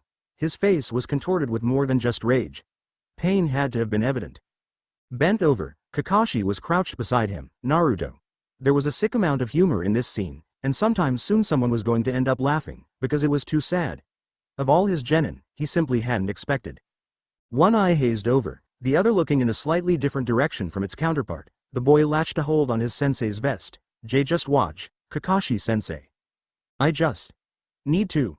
Using the other man as leverage, he managed to hoist himself up to a sitting position, Guy numbly helping him, folding nearly in half, knees drawn up. Heh. He was whispering, frantic and confidential, a mangled grin twisting half his mouth, almost gleefully observing his abdomen. "I just have to get my lazy tenant to pull his weight a little. Guy and Kakashi, both kneeling close enough around Naruto that they practically enveloped him from sight, met eyes over his blonde head. A quiet understanding, concern, fear, confirmation, resignation. The boy was murmuring too quiet to hear, and leaning nearer it was found he was talking downward, not to any of them. Muttering, hardly audible, stupid fox. Gee off nine-tailed butt, you wanna die? Both men, somewhat startled, glancing around and ensure the post-battle necessities were keeping the shinobi nearby distracted, now leaned in to intentionally hide the genin from view as his chakra was beginning to take a sharp turn. No longer fluttering and frantic like a trapped bird, it was swelling, rising like dough. Morbidly curious, the boy tugged at the damp material obstructing his view. Hey, sensei. Can't see it, would you? Hands steady in comparison, expression one of reservation and ice, Kakashi deftly slipped a kunai from an unknown source and sliced open the ragged shirt front, peeling away what was sticking to the blood. The seal was distorted, sliced diagonally across the center, just beneath the navel. With the flesh opened like a book, the fatty tissue was exposed, creating a yellow and white frame around the pink and brown workings of the living organism. A nearing hysteric chortle came from the boy at the sight. Hands bawling, he closed his eyes and tilted his head back until it bumped into Guy's chest, stifling the chuckle into a whimper of strain, and the rising tide of abnormal heat radiating off of him was notably becoming focused, pulled from the extremities, the unnecessary limbs, and pooled into the abdomen, hot enough that it seemed to cauterize the wound, stopping its bleeding. At first it appeared the fatty tissue was melting, like wax. The globules liquefying and spilling into the deepest recesses of the wound. But then it was solidifying, turning pink, transforming into muscle mass. New veins formed, spider webbing across the jagged and uneven plane like cracking glass, filling the developing flesh with oxygen-enriched blood cells. You could see them pumping. The forming flesh rose like a tide, creeping higher and closer to the normal level of skin, pulling together the two lips of the wicked mouth. The skin around the gash was darkening in color, and blistering. The heat was too intense, the power too raw for precise controlling in his current condition. Though still quite deep, a series of black stripes were appearing inside the developing meat, linking one side of the halved seal with the other, putting it back together. The remaining pools of blood what had formed in the navel cavity and the sunken portion of the diaphragm were beginning to sizzle and boil. The boy was keening, lips turned inward and pressed together, biting down to keep from crying out, brows wrinkling tight over clenched eyes. His entire form was trembling. The tendons in his hands were standing out as they pulled tighter and tighter. It was Kakashi that decided enough was enough. Putting a hand on the boy's shoulder he gave him a good shake. That's it, Naruto. Stop now. You're starting to burn yourself. Any more could damage other organs. Only one eye opened, and it was not blue, but it's not, voice breaking and cracking. Through the lips a set of very sharp teeth could be viewed. It's not fatal anymore, the man said. Stop it, we can take it from here. A dry sobbing sound of relief. The boy looked over the shoulder of his sensei where the medical woman was now peering down at him, having edged closer for a better look. Her face was white. She'd seen a lot of strange things, but never, this was. The contorted and red face barely resembled that of Uzumaki Naruto, bloody, pained, enraged, and grinning to show canines. Told you I wasn't dying. At which point, his crimson-slitted iris drifted backward, under his lids, until only the whites of his eyes remained. Strained and unable to sustain any more consciously. The woman attempted to confirm. Those eyes. Did you see? Kakashi leaned back on his haunches, and made a deep moaning sigh, a slow shake of his head, working fingertips up his face to scrub each eye socket, venturing up beneath his headband. Well, you're a medic, right? You can go ahead and patch him up now. The end. Thanks for watching. Also remember to subscribe and like this video. See you in the next video.